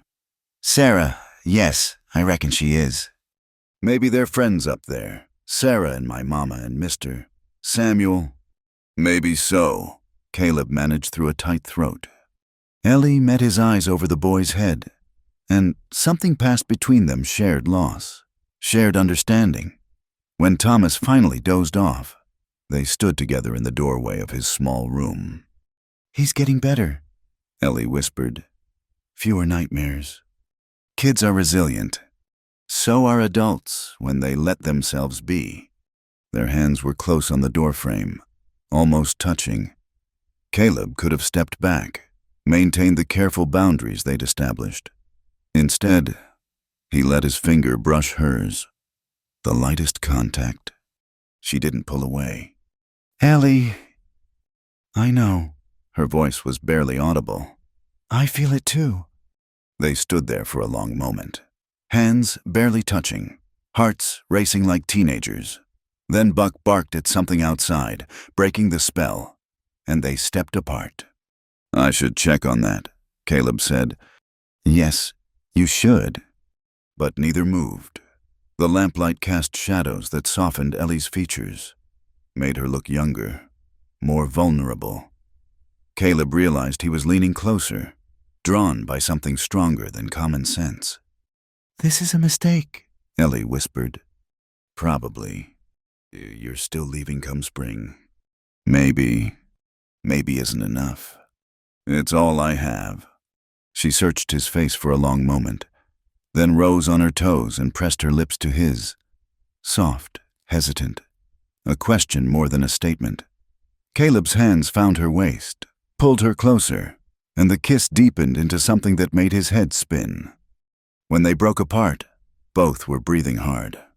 "That was," Ellie started, "a mistake. I was going to say unexpected." She touched her lips, looking dazed. "Though probably also a mistake." Buck barked again, more insistent. With a muttered curse, Caleb grabbed his coat and gun. "I really should check that. Be careful." The concern in her voice warmed him more than any fire. Outside, the night was clear and cold, stars brilliant overhead. Buck stood by the chicken coop, hackles raised. "What is it, boy?" A shadow moved near the fence, just a coyote, drawn by the scent of chickens. Caleb fired a shot into the air, sending it running. When he turned back, Ellie stood in the doorway, rifle in hand. "Just a coyote," he called. She lowered the gun but didn't go inside. He walked back slowly, aware of how she looked in her nightgown and shawl, hair loose around her shoulders. This was dangerous ground they were treading. "Can't sleep?" he asked. "Rarely do, fully. Too used to listening for trouble." "I could stay closer to the house, build a lean-to off the kitchen, maybe be quicker to respond if—" "Caleb," she stopped him. "What are we doing?" "I don't know. I won't be some man's convenience, someone to warm your bed until wanderlust strikes." "You think that's what this is?" "I don't know what this is. That's the problem." She hugged the shawl tighter. "I buried one husband. I won't open my heart just to watch another man leave." "Samuel didn't choose to leave." "No, but you will. Men like you always do." The accusation stung because it held truth. How many towns had he ridden away from? How many people had he left behind? "You're right," he admitted. "I've been running so long, I don't know how to stop." "Then we need to be careful, for Thomas's sake, if nothing else." "Agreed." But he couldn't help adding, "That kiss didn't feel careful." Despite everything, she smiled. "No, it didn't." They stood there in the cold, neither willing to go inside first. Finally, Ellie shivered. "Go to bed," Caleb said gently. "I'll keep watch a bit longer." "Caleb, that kiss. I'm not sorry." "Neither am I." She slipped inside, leaving him with the stars and his tumbling thoughts. He'd kissed plenty of women over the years, but none had shaken him like that. None had made him want to be better than he was. The next days were charged with awareness. Every accidental touch, every shared glance across the table, carried weight. Thomas noticed. Of course, children always do. Are you sweet on Mrs. Ellie? He asked one afternoon while they mended harnesses. Caleb nearly dropped the leather. What makes you ask that? You look at her like Pa used to look at Ma, all soft-like. Do I? Yes, sir. And she looks back the same way when you're not watching. That's so. Yes, sir. Are you gonna marry her? The directness of children... Thomas, it's not that simple. Why not you like her? She likes you. Seems simple to me. If only adult things are complicated. Because of Mr. Samuel. Partly, and because I'm not sure I'm the marrying kind. Thomas considered this. Pa said some horses are born to run wild, but the right rider can gentle them. Maybe Mrs. Ellie's your right rider. From the mouths of babes. Caleb ruffled the boy's hair. Maybe so, but that's between me and her. Understand? Yes, sir. I won't say nothing. But the seed was planted. That night at dinner, Caleb couldn't stop thinking about it. Marriage, a real home, waking up beside Ellie every morning instead of alone in a barn. You're quiet tonight, Ellie observed. Just thinking. Dangerous habit, Thomas piped up, echoing Ellie's usual response. She smiled. He's got you there. After Thomas was in bed, they sat by the fire as had become their custom. Usually they talked about the day's work or plans for tomorrow. Tonight, silence stretched between them. I've been thinking too, Ellie said finally, about spring, about what happens next. And Thomas needs stability. This arrangement, it's confusing for him. You want me to leave now? No. The word came quick, emphatic. No, that's not what I... She took a breath. I'm saying we need to decide what this is. Either your hired help who happens to kiss the widow in dark hallways, or, she met his eyes, or you're something more, something permanent. Ellie, I know you can't promise, but I need to know you're at least thinking about it. That I'm not alone in feeling... She trailed off, but he knew. The pull between them had only grown stronger. Every shared meal, every casual touch, every night sitting by her fire had woven threads between them. You're not alone, he said quietly. She stood abruptly. I need some air. He followed her onto the porch. The night was warmer than recent weeks. Spring's first whisper. Soon the passes would clear. Soon he'd have to choose. I dream about him sometimes, Ellie said suddenly. Samuel, he's standing in the mine, whole and healthy, asking why I let him die. You didn't let him die. You helped him leave. Same thing, in the dark of night. She leaned against the porch rail. Do you dream of your daughter? Every night. She's always the age she was when I left. Never grows older. The dead stay perfect in our memories. It's the living who disappoint. You haven't disappointed anyone. She turned to face him. Haven't I? I'm a widow who killed her husband and now wants another woman's husband. Sarah's mother has been gone 5 years. But you still wear the grief like a wedding band. She was right. He'd wrapped himself in loss. Used it as armor against feeling too much. But standing here with Ellie, that armor felt more like a prison. What if I'm no good at this? He asked. What if I try to stay and fail? What if you don't try and spend your life wondering? The space between them seemed to shrink without either moving. Her eyes were dark in the moonlight, full of challenge and invitation. Thomas asked if I was sweet on you, Caleb said. What did you tell him? Changed the subject, but he said you look at me the way his mother looked at his father. Children see too much, but she didn't deny it. Ellie, She kissed him, not soft this time, but fierce, demanding. Years of loneliness, of being strong alone, poured into that kiss. Caleb responded in kind, pulling her against him, letting her feel how much he wanted this, wanted her. When they broke apart, both were shaking. Come inside, she whispered. Ellie. No more talking, no more thinking, just come inside. He followed her through the dark cabin to her room. Moonlight through the window illuminated the space simple, neat. A woman's domain kept waiting for a man who'd never return. Are you sure? He asked. Instead of answering, she began unbuttoning her dress. Caleb caught her hands, stilled them. Are you sure? He repeated. I've been alone 2 years. Caleb, I'm tired of being strong by myself. Tired of cold beds and silent mornings? Her eyes glittered with unshed tears. Maybe you'll leave come spring. Maybe this is all we have. But I want it. I want you. He kissed her gently, tasting salt.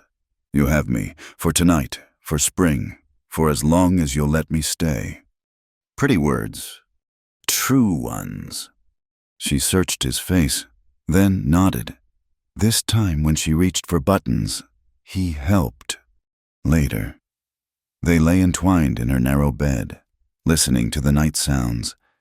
Ellie traced the scars on his chest, mapping his violent history. So many wounds, she murmured. Badge of a life poorly lived? Or a life that brought you here? She kissed a particularly nasty scar over his ribs. I'm glad you're here. So am I. She was quiet so long he thought she'd fallen asleep. Then, what happens tomorrow? We get up, do chores, live our lives. Together. If you'll have me. And spring. He pulled her closer. Ask me in spring. That's not an answer. It's the only one I have. She sighed, but didn't pull away. Thomas will be happy. He's been planning your wedding in his head for weeks. Has he now? Says we should have it in the meadow where the wildflowers grow? Very romantic for a 10-year-old. Sounds like someone's been reading him too many fairy stories. Every child needs some magic to believe in. What about adults? She raised up on one elbow, hair falling like a curtain. Adults need it even more. We just call it hope. He tucked her hair behind her ear, marveling at the softness.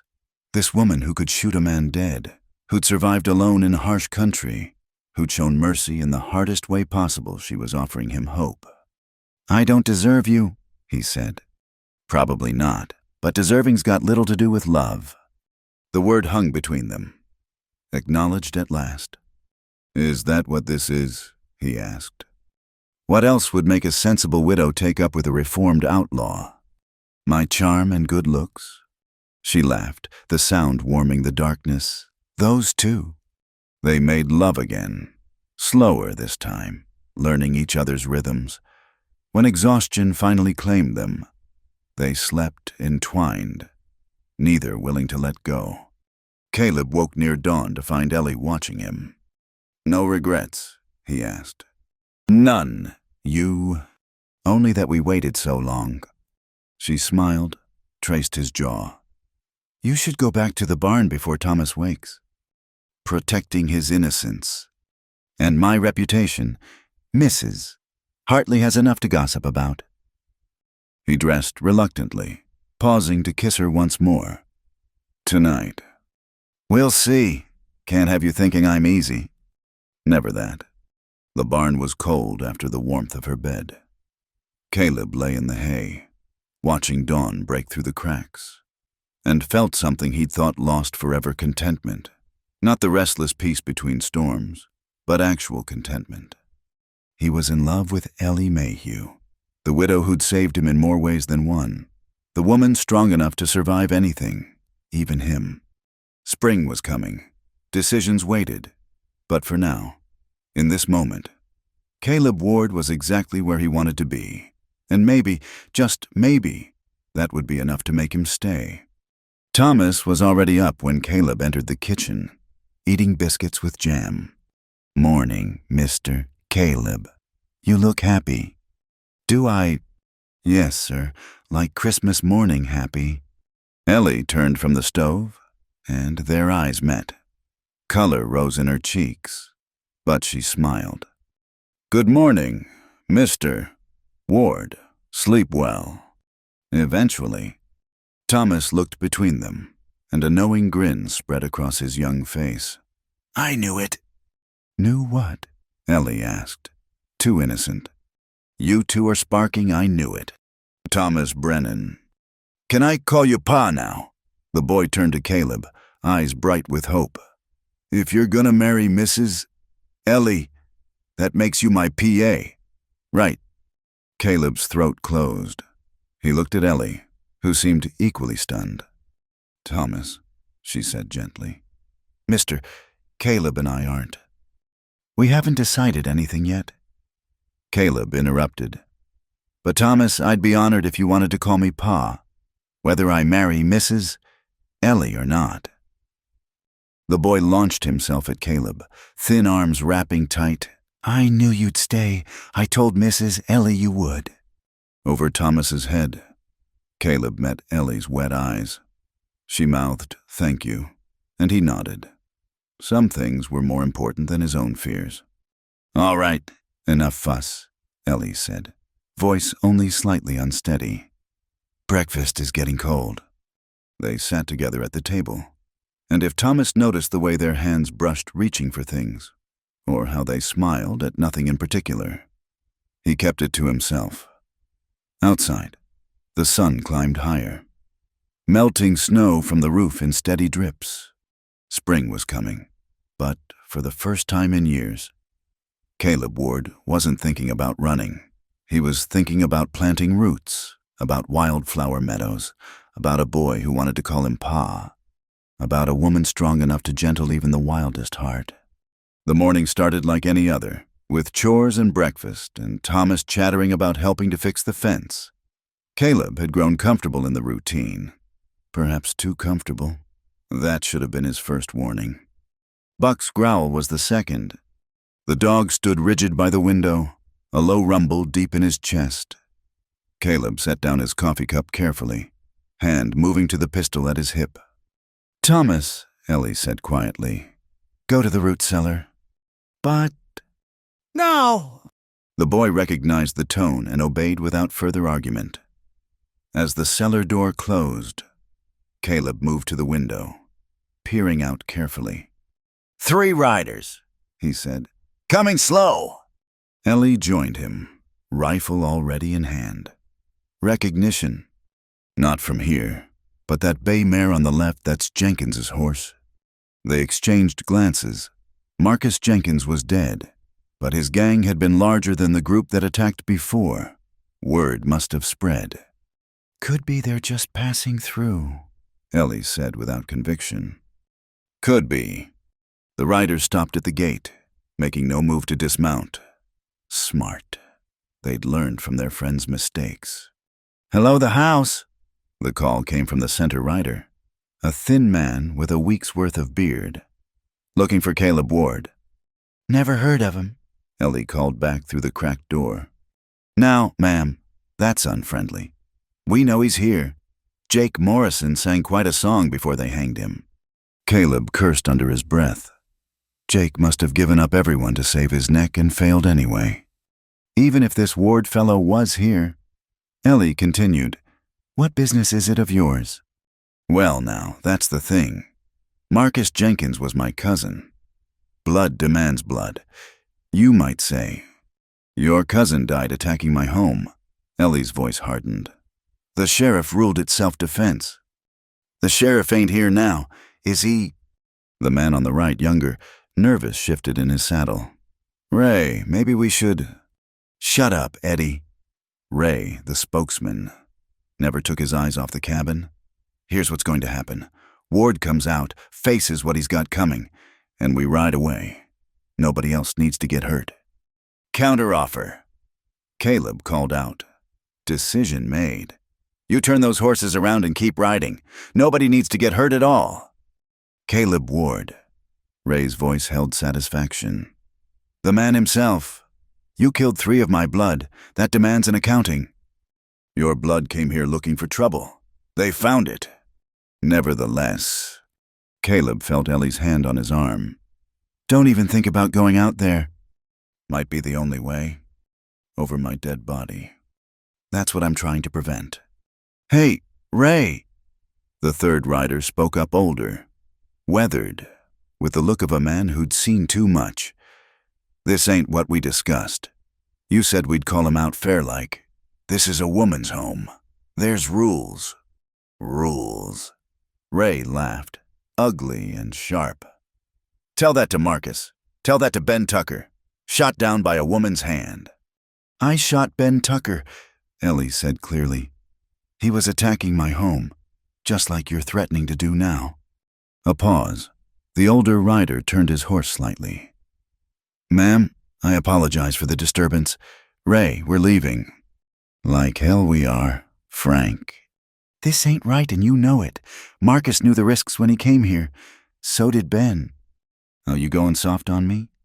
I'm going smart. You want to call Ward out in town, proper-like. That's one thing. But I won't be party to attacking a widow's home. Then you're a coward. Frank's hand dropped to his gun. Say that again. The tension among the three riders was palpable. Eddie looked ready to bolt, while Ray and Frank faced off like circling dogs. Seems your friends aren't as committed as you are, Caleb called out. Take Frank's advice. Ride away. Ray's face twisted. This ain't over, Ward. You can't hide behind a woman's skirts forever. Not hiding, just choosing my ground. We'll see about that. Ray wheeled his horse, and after a moment's hesitation, Eddie followed. Frank tipped his hat toward the cabin before joining them. They rode away at a walk, trying to salvage dignity from retreat. Caleb and Ellie watched until they disappeared over the ridge. They'll be back, she said. Probably, though Frank might talk sense into them. And if he doesn't, Caleb turned to her. Then we'll handle it, together. She searched his face. This is my fault. If I hadn't... Stop! You defended your home? Our home. The word slipped out without thought. That's nothing to apologize for. Our home. He met her steady gaze. If you'll have me. Before she could answer, the cellar door burst open. Are they gone? Did you shoot them? I heard talking, but no shooting, and... Slow down, Ellie laughed, catching the boy as he barreled into her. Yes, they're gone. No shooting required. But they'll come back. Caleb and Ellie exchanged glances over his head. Maybe, Caleb said honestly. But we'll be ready if they do. The rest of the morning passed in tense preparation. Caleb checked weapons, counted ammunition, reinforced weak spots in their defenses. Ellie went about her normal routine, but he caught her glancing out windows, rifle always within reach. Thomas tried to help, fetching and carrying, but his usual chatter was subdued. The boy understood danger better than most his age. Pa, Thomas said as they stacked firewood. The title still caught Caleb off guard, warming him each time. Yeah, son. Are we going to be okay?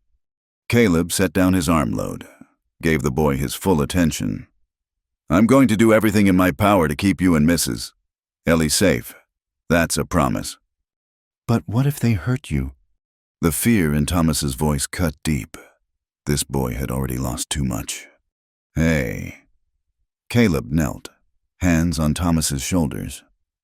I've survived a war, survived years of bad choices, survived a blizzard and your missus. Ellie's doctoring. Takes more than a few angry men to put me down. You promise. I promise to be careful.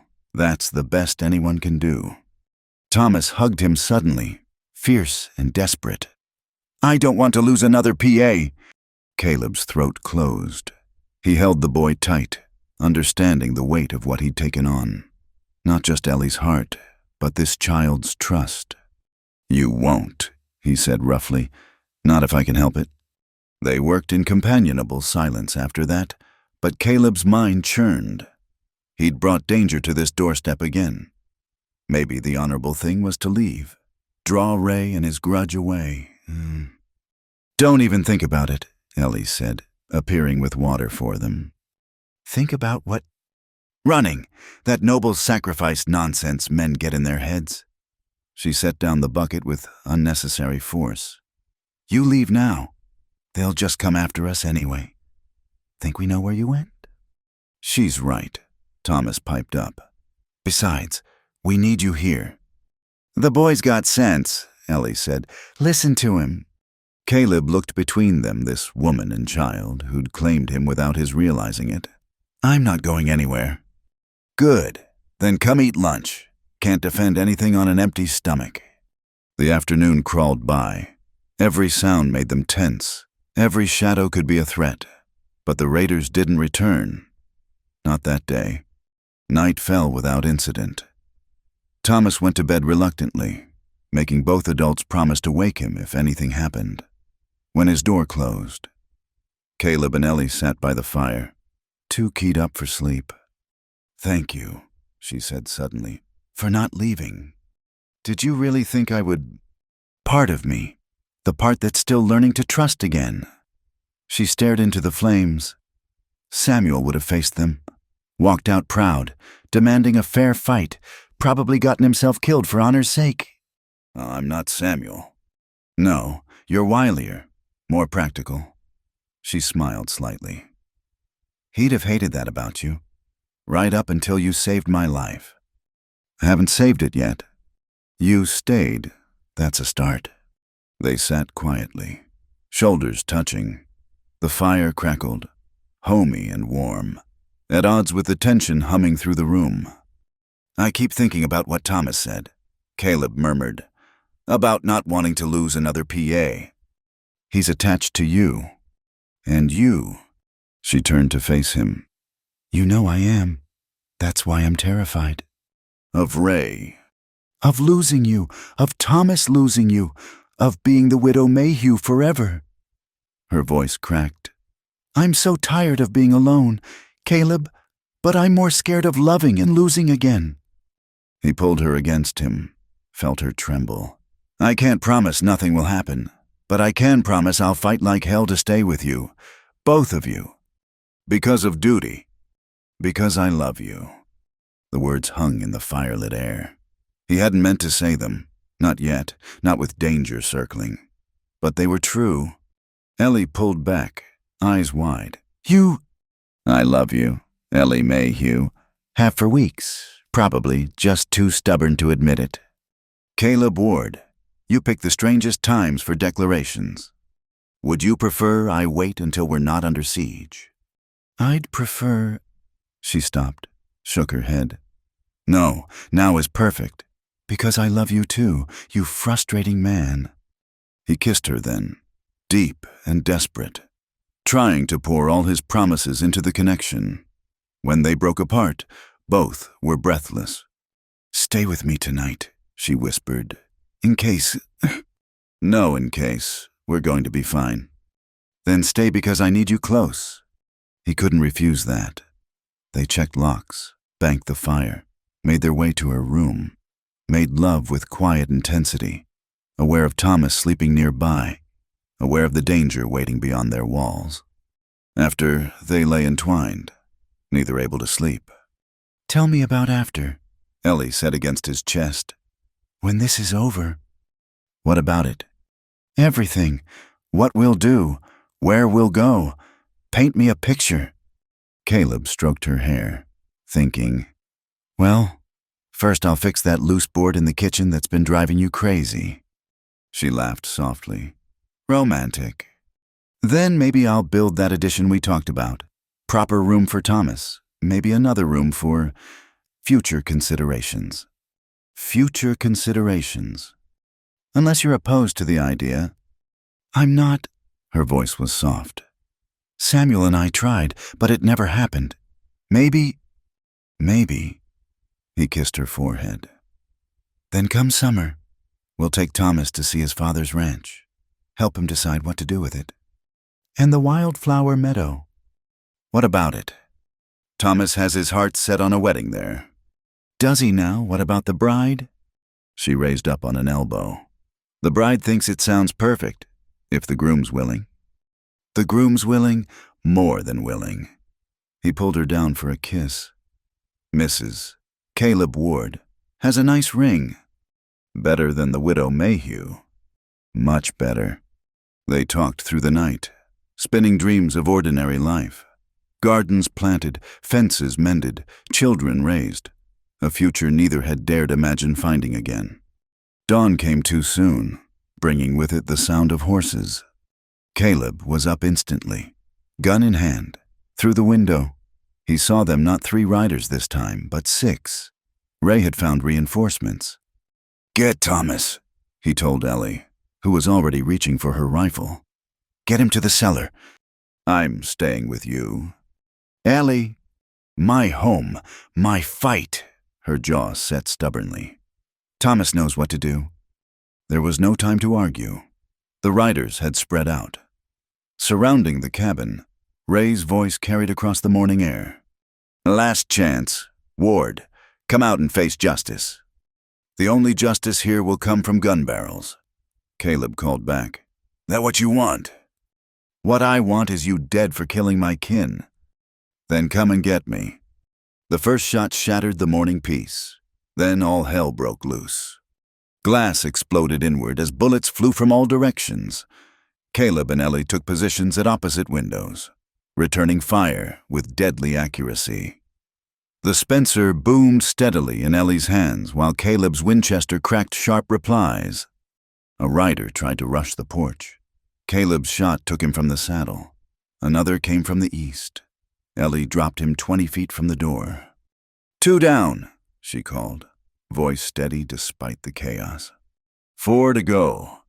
But those 4 had learned caution. They took cover, maintaining steady fire that kept Caleb and Ellie pinned. Wood splintered around them. Pictures fell from walls. Samuel's clock chimed once and went silent. "They're trying to flank us," Ellie warned. Caleb saw it too. 2 men creeping around the barn. "If they reach the back door, I'll handle it." He started to move, but Ellie caught his arm. Together, they repositioned quickly, catching the flankers in a crossfire. One went down immediately. The other dove behind the chicken coop, crying out as buckshot peppered his hiding spot, which left Ray and 1 other out front. The shooting slowed, both sides reassessing. "You're losing, Ray," Caleb called. "Cut your losses." "Not until you're dead." "Then you'll die trying." Ray's answer was a volley of shots that sent them ducking. When Caleb rose to return fire, he saw something that made his blood freeze, smoke rising from the barn. "Fire," he said grimly. "They're trying to burn us out." Ellie's face paled, but her voice stayed steady. "Let it burn. Thomas is safe. We're armed. The cabin's not catching easy." She was right. The logs were thick, well chinked, but smoke would eventually be a problem, and their ammunition wasn't endless. "We need to end this," Caleb said. "Agreed. Ideas." Before he could answer, a new voice rang out. "Ray Jenkins, this is Sheriff Brennan. Throw down your weapons." Caleb peered out carefully. A dozen riders were coming fast from the east, the sheriff's star glinting in the lead. "About time," Ellie muttered. Ray clearly hadn't expected law intervention. He hesitated, fatal in a gunfight. The man behind the chicken coop made a break for his horse. Ellie's shot sent him sprawling. "It's over. Ray," the sheriff called, his men spreading out with practiced efficiency. "Drop the guns." Ray looked around wildly, seeing his grand revenge crumbling. With a snarl of rage, he spurred his horse straight at the cabin. Caleb and Ellie fired simultaneously. Ray jerked, swayed, but kept coming. His gun rose, aimed at the window where Ellie stood. Time slowed. Caleb saw the moment clearly, Ray's finger tightening. Ellie exposed. No time to push her clear. He did the only thing he could. He stepped in front of her. The bullet hit him high in the chest, spinning him back into Ellie's arms. Through the roaring in his ears, he heard her scream, heard more shots, heard Ray's horse galloping past riderless. "Caleb, Caleb, no." Ellie's face swam above him, tears streaming. He tried to speak, tasted copper. "Don't you dare," she said fiercely, hands pressed to his chest.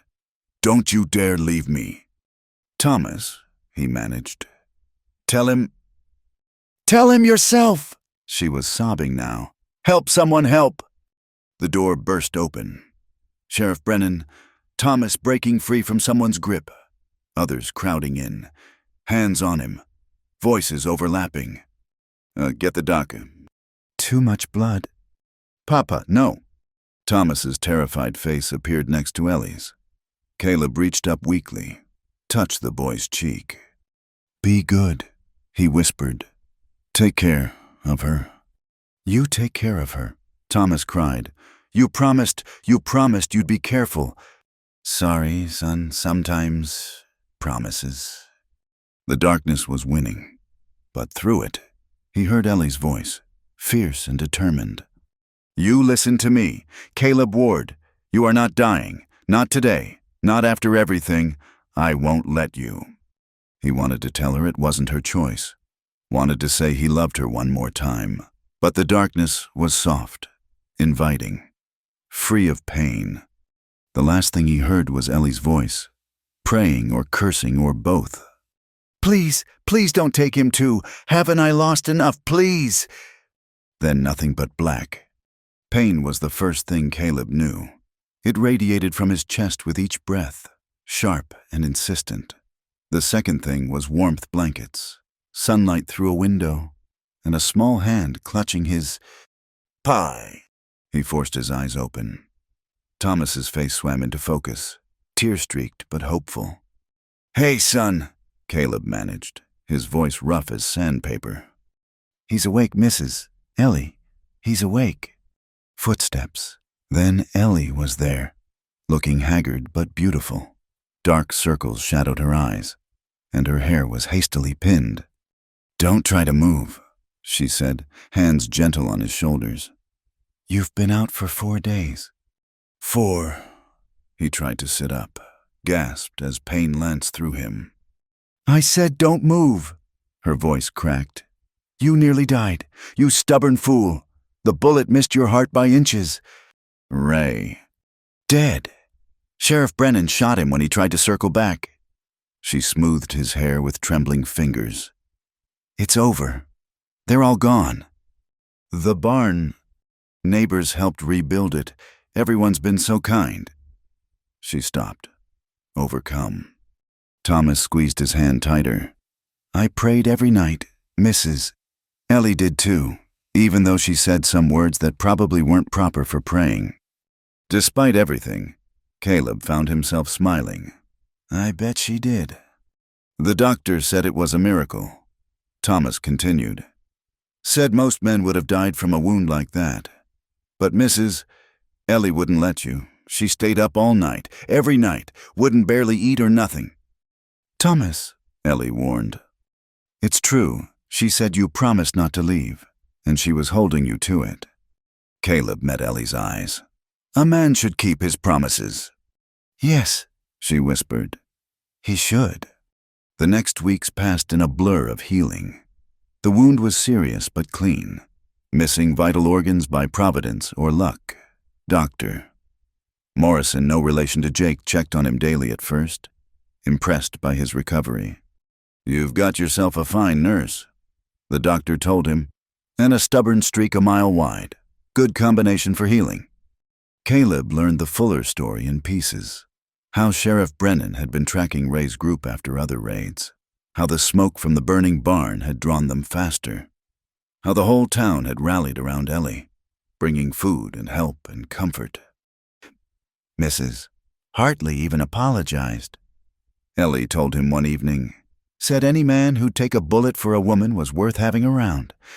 High praise from her. The highest.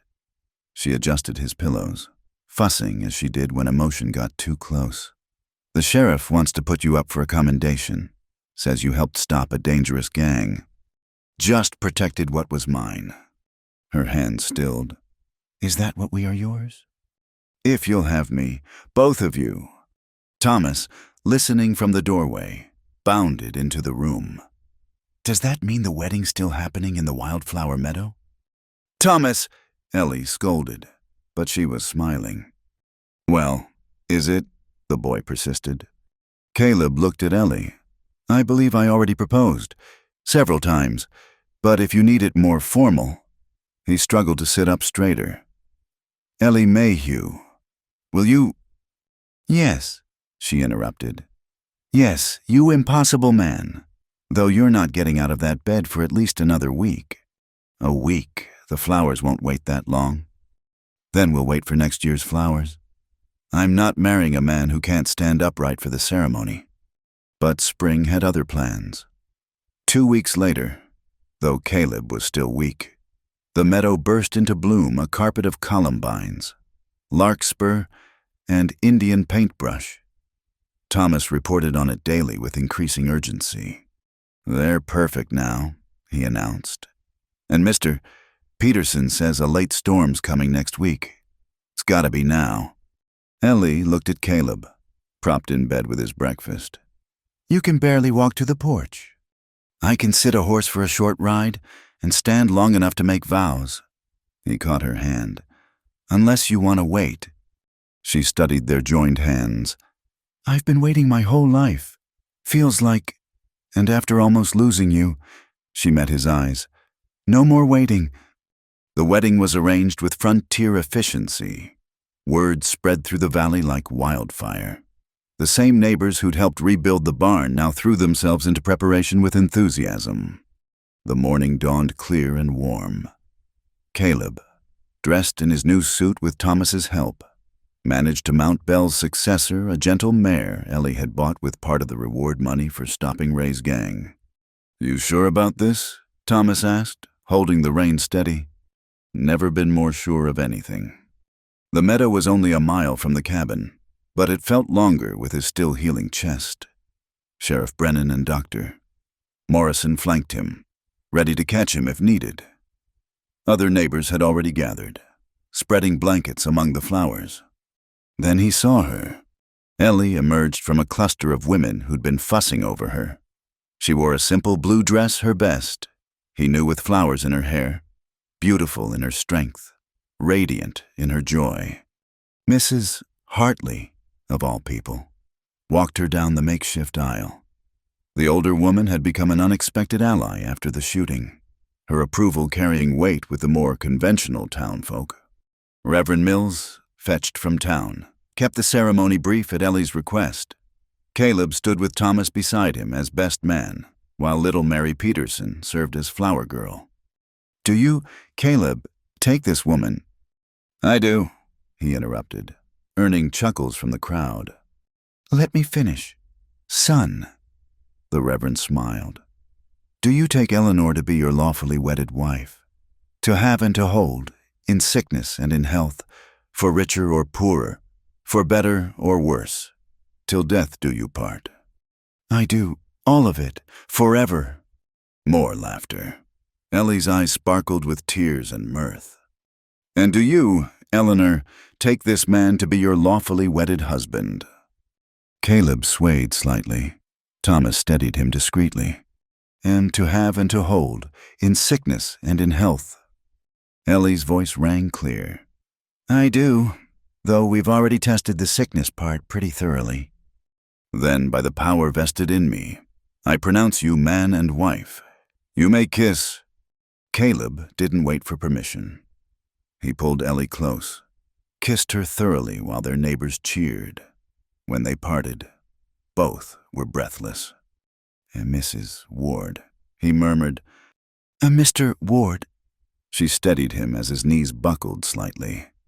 All right, husband, back to bed with you. Already we just got married.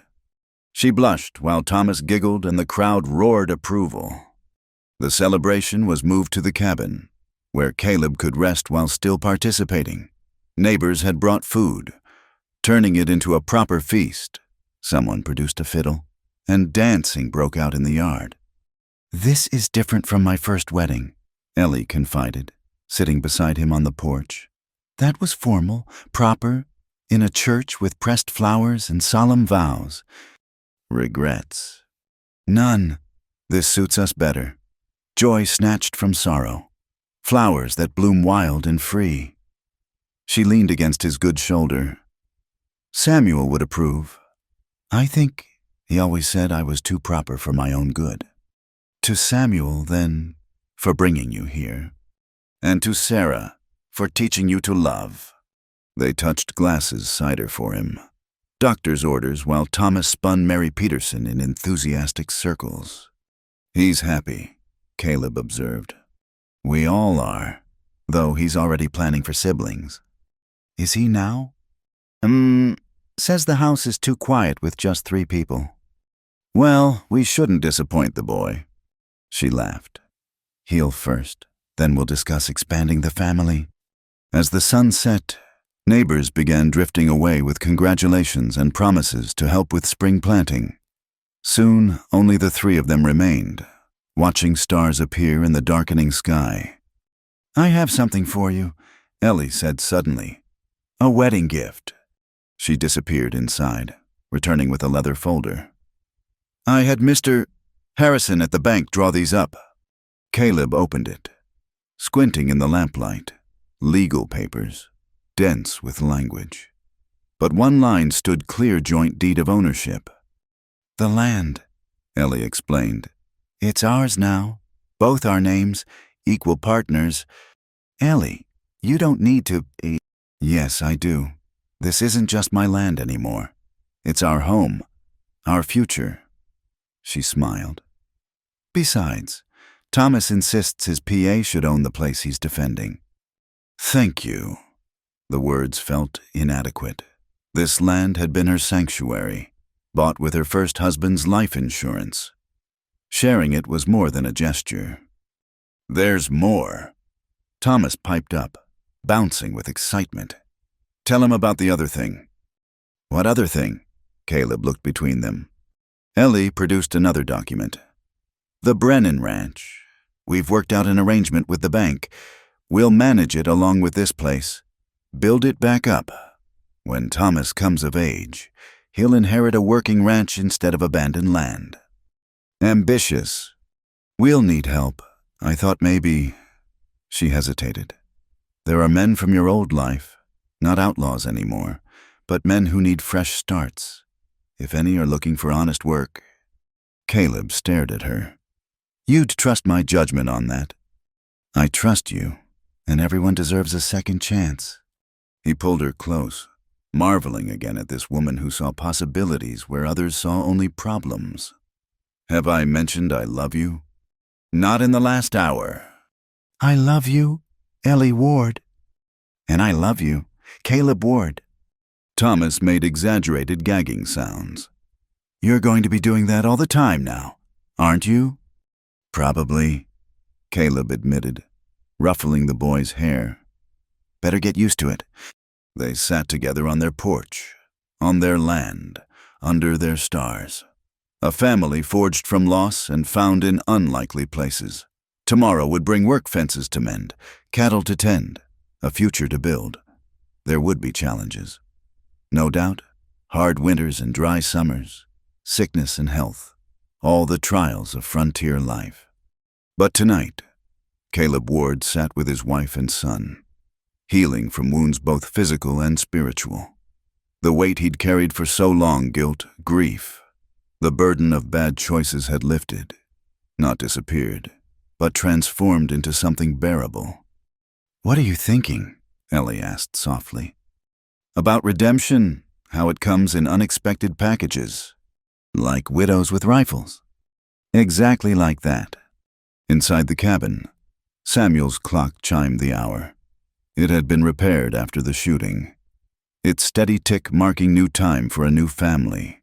On the mantel, Caleb had placed Sarah's letter next to a photograph of Samuel, the dead watching over the living, blessing this second chance. We should go in, Ellie said. You need rest. In a minute, I want to remember this. So they sat a while longer, the 3 of them, while the night deepened and the stars wheeled overhead. Somewhere in that vast darkness, coyotes called to each other across the valleys. But here, in this circle of lamplight and love, they were safe. Pa, Thomas said sleepily, I'm glad you stayed. So am I, son. So am I. Ellie began humming softly, Rock of Ages. Caleb recognized with a smile. Her voice was clear and true in the quiet night. He'd heard her sing to the chickens. Thomas had said, now she sang for them, for this moment, for the future stretching ahead. When the song ended, they went inside together. Thomas to his bed, Caleb and Ellie to theirs. His chest ached as he lay down, reminder of how close he'd come to losing all this. No regrets, Ellie asked, settling beside him carefully. Only one. What's that? That I can't make love to my wife on our wedding night. Doctor's orders. She laughed softly. We have time, all the time in the world. Promise. I promise. Now sleep. Husband. Tomorrow we start building our life properly. Caleb closed his eyes, feeling her warmth beside him, hearing Thomas's soft snores through the wall. He'd paid the widow for shelter months ago, a simple transaction between strangers. What she'd given him in return, love, purpose, family, redemption, was worth more than all the stolen gold in the world. Thank you, he whispered, not sure if he was addressing Ellie, or God, or the ghosts who'd pushed him to this place. For what? Ellie murmured drowsily. For saving me. We saved each other. True enough. In the darkness. Caleb smiled. Outside. The wind picked up, rattling the windows he'd repaired, but the house stood strong, sheltering its family against whatever storms might come. He was home. Spring came to the San Juan Mountains in full glory that year. The wildflowers that had blessed their wedding bloomed again, even more abundant, as if the land itself celebrated new beginnings. A year had passed since Caleb Ward stumbled half dead to Ellie's door, and everything had changed. He stood now on the rise, overlooking both properties and their original homestead and the Brennan Ranch they were slowly bringing back to life. Below, Thomas worked alongside two new hands, men from Caleb's past who'd chosen honest work over the outlaw trail. Frank Thompson's a good worker, Ellie said. Joining him, she carried their ledger, newly updated with the season's promising numbers. Never would have guessed it from that first meeting. Caleb smiled, remembering. Frank was the older rider who'd argued against attacking the cabin, who'd insisted on honor even among thieves. When he'd shown up last fall, hat in hand, asking for work, Caleb had seen a reflection of his own need for redemption. Everyone deserves a second chance, he said, echoing Ellie's words from their wedding night. Speaking of which, she turned to face him, and he caught the particular glow in her eyes, the secret smile. I have news. His heart skipped. Ellie? By Christmas, Thomas will have that sibling he's been asking for. Caleb swept her into his arms, spinning her despite her laughing protests. Are you sure? Dr. Morrison confirmed it yesterday. I'm healthy. The baby's healthy. She touched his face. We're building that future we talked about. A baby. He set her down gently, wonder in his voice. Our baby. Our baby, she confirmed. Though I haven't told Thomas yet, wanted you to know first. They stood together. Watching their son for Thomas was their son in every way that mattered direct the men with growing confidence. At 11, he was shooting up like a weed, all knees and elbows and determination. He'll be a good big brother, Caleb said. The best, though he'll probably try to teach the baby to shoot before it can walk. Knowing Thomas, probably. They walked down together, hand in hand. The house had been expanded over the winter, new rooms added with help from neighbors. The same community that had once whispered about the widow Mayhew now embraced the Ward family as pillars of local society. Mail came, Thomas called as they approached, waving an envelope. From Denver. Caleb recognized the seal the Widows and Orphans Fund he'd anonymously established with the returned railroad money. They received regular reports on the families helped, children educated, lives rebuilt. 23 families assisted this quarter, Ellie read aloud, including medical care for the Vance children. Harry Vance's children. The man Caleb had killed in the robbery. It seemed fitting that the stolen money now supported Harry's family, among others. "That's good," Thomas said, mature beyond his years. "Pa always says we got to balance the scales where we can." "Your pa's a wise man," Frank Thompson said, leading the horses to water. "Wiser than he used to be, anyway." "Watch it, Frank, or I'll tell Martha Henderson you've been making eyes at her." Frank flushed red while Thomas giggled. The reformed outlaw had indeed been courting the schoolteacher, much to everyone's amusement. "Speaking of Martha," Ellie said innocently, "she's coming for Sunday dinner. You might want to shave. Frank—" "I'm going to check the north pasture," Frank muttered, retreating hastily. They ate lunch together in the expanded kitchen, the hands joining them as was their custom. No class distinctions here, they were building something together, all of them seeking fresh starts. "Mr. Ward," Jim Paulson, the younger hired man, spoke up. "Spotted tracks near the canyon yesterday. Looks like we might have claim jumpers nosing around the old Brennan mine." "How many?" "3, maybe 4 horses." Caleb exchanged glances with Ellie. The Brennan property included several played-out silver claims, not worth much, but desperate men might not know that. "We'll ride out this afternoon. Have a look," Caleb decided. "Probably just drifters, but best to be sure." "I'm coming," Thomas said immediately. "No," Ellie and Caleb said in unison. "But Pa, your schoolwork needs finishing," Ellie said firmly. "And someone needs to watch the home place." Thomas grumbled but accepted the verdict. He'd learned to shoot, as promised, but they were careful to shield him from real danger. He'd seen enough violence for one childhood. That afternoon, Caleb rode out with Frank and Jim, following the tracks through familiar terrain. The canyon where the mines lay had an eerie quality, shadows deep even in daylight. "There," Jim pointed. "Fresh camp signs, doused fire still warm." "Amateurs," Frank observed. "Leaving sign like this." They found the intruders at the third mine shaft, 2 young men, barely older than boys, trying to shore up the dangerous entrance with scavenged timber. "That's far enough, gentlemen," Caleb called out, hand on his pistol but not drawing. The boys, for that's what they were spun around, fear stark on their faces. No weapons visible, just mining tools and desperation. "We ain't doing nothing wrong," the taller one said. "These claims are abandoned. Actually, they belong to the Brennan estate, which makes you trespassers. Brennan's dead, everyone knows that. His son isn't. I'm guardian of his interests." Caleb studied them thin, ragged, the particular hunger of young men with no prospects. "What's your names?" "I'm Pete Morrison. This is my brother Daniel." "Morrison. No relation to Jake," Caleb hoped. "Where you boys from?" "Kentucky, originally. Come west looking for work, but..." Pete shrugged. Nothing but closed doors for men without references. Caleb felt Ellie's influence, her voice in his head talking about second chances. "Can you work cattle?" The boys exchanged glances. "We can learn," Daniel said eagerly.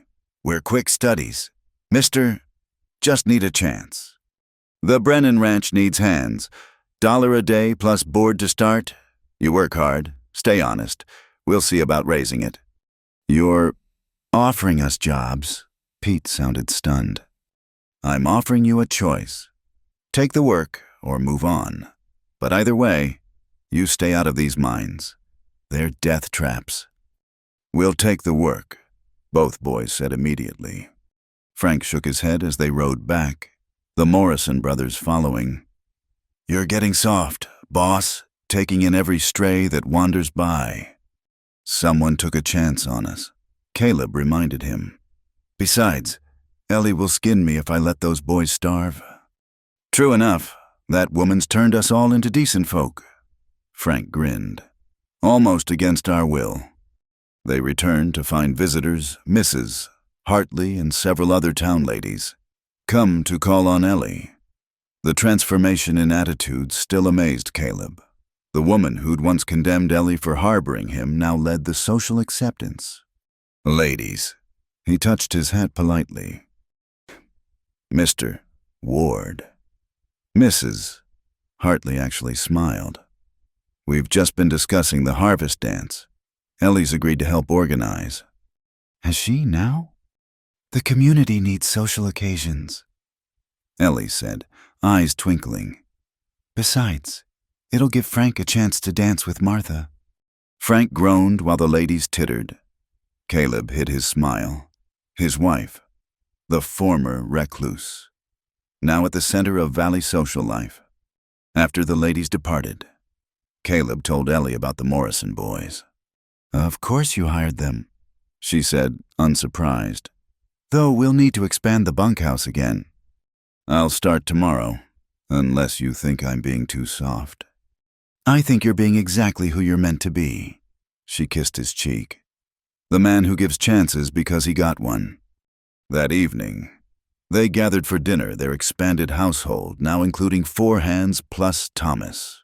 The Morrison boys ate like they hadn't seen food in days, which they probably hadn't. Tell us about Kentucky, Thomas encouraged, always eager for stories. As the boys talked, homesickness plain in their voices. Caleb watched his wife. She made sure everyone had enough. Asked questions that drew the boys out, made them feel welcome. The mothering came natural to her. Always had. I have an announcement, Caleb said when the meal wound down. Mrs. Ward and I are expecting an addition to the family come Christmas. The table erupted. Thomas whooped and danced. The hands offered congratulations, and Frank proposed a toast with their water glasses. To the growing Ward clan, he said, and to second chances for us all. Here, here. Later, after the hands had retired to the bunkhouse and Thomas had finally stopped planning names for his future sibling, Caleb and Ellie sat on their porch, the same porch where they'd spent that first tentative evening, where they'd later planned their future. Happy, he asked. Beyond measure, she leaned into him. I never thought I'd have this again. Family, home, purpose. He was quiet a moment. I still dream about them sometimes, Sarah and her mother. But it's different now. Peaceful. They're part of who you are, who you became. Ellie took his hand, placed it on her still flat stomach. This child will know their story. All our stories.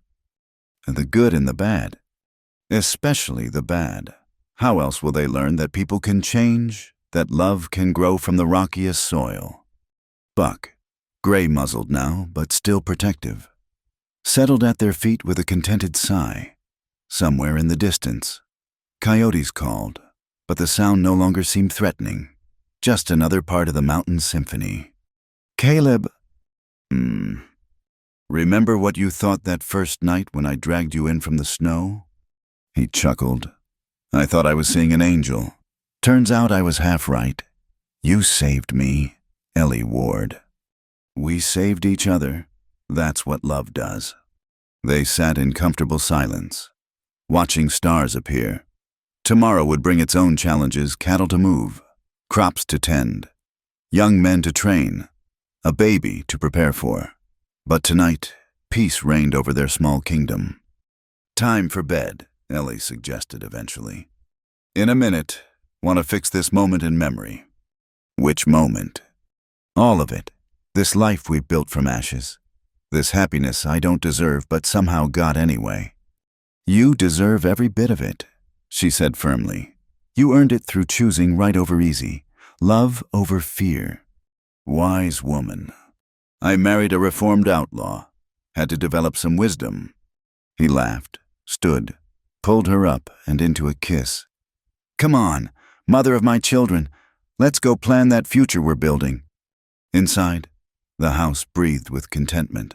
Samuel's clock ticked steadily. Sarah's letter rested in its place of honor. The past acknowledged, integrated, but not controlling. As they prepared for bed, Caleb caught sight of himself in Ellie's mirror. The man looking back bore scars, inside and out, but his eyes held peace. He'd traveled far from that desperate soul who'd stumbled through a blizzard seeking mere shelter. "What are you thinking?" Ellie asked, brushing out her hair. "About paying debts. How I came here thinking money could buy shelter. Maybe buy time." He turned to her. "Never imagined the shelter would become home. Never imagined the payment would be my whole heart." "The best bargain you ever made." "Best bargain I ever made," he agreed. They lay together in the dark, her head on his chest, listening to his heartbeat, the heart that had nearly stopped, now strong and steady, the chest that bore a scar from defending what mattered. "Tell me again about after," she said sleepily, their old game from dangerous times. "After what?" "After the baby comes, after Thomas grows up, after we're old and gray." Caleb smiled in the darkness. "Well, after the baby comes, this house will never know quiet again. Thomas will teach his sibling everything: riding, shooting, probably poker if we're not careful." "Definitely poker. The boy's too good at cards already." "After Thomas grows up, he'll take over the Brennan Ranch, make it proper again, find himself a good woman, give us grandchildren to spoil." "I like that part." "After we're old and gray, we'll sit on that porch and remember when we were young and foolish. You'll still be beautiful. I'll still be grateful. We'll watch sunsets and know we built something good. Something from nothing. Something from everything, from loss and pain and choosing to try again." She was quiet so long he thought she'd fallen asleep. Then, "Caleb, that first night when you paid me for shelter, did you know?" "Know what?" "That you were really paying for redemption. That what I'd give you would leave you gasping for something more than survival." He considered the question, remembering that desperate night. "No, I just knew I was dying, and you were my only hope." "Still true, in a way." "Still true," he agreed, kissing her forehead. "Except now I'm living, not dying, and you're still my hope. Forever." "Forever." Outside, spring peepers began their evening chorus. Inside, two hearts beat in rhythm, sheltered by walls built strong, by love earned through trial, by the grace of second chances taken and offered. Somewhere in the great beyond, Caleb liked to think, Samuel Mayhew and Sarah Ward watched over this patchwork family, blessing the broken pieces made whole. The widow who'd opened her door to danger, the outlaw who'd chosen love over running, the orphan boy who'd found new parents, the bitter men given fresh purpose. All of them sheltered now, all of them home. Caleb's last thought before sleep was a prayer of gratitude. He'd paid the widow for shelter, $15 in gold. What she'd given him in return was worth more than all the treasures men fought and died for. She'd given him redemption, and that had changed everything. In the darkness, Ellie murmured against his chest, "Love you, husband." "I'll love you too, wife."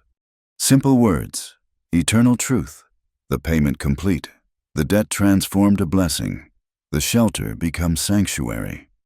And in the morning, their real life would continue messy and challenging and absolutely perfect in its imperfection. But for now, they slept. Two souls no longer lost, having found in each other the way home. Thank you for listening to this Wild West love story. I'd love to hear where you're enjoying this tale. Leave a comment below and share your thoughts about Caleb and Ellie's journey. If you enjoyed this story, please subscribe to Wild West Night, give this video a like, and hit that hype button to help more listeners discover these frontier tales of love, redemption, and second chances. Your support helps keep these stories alive.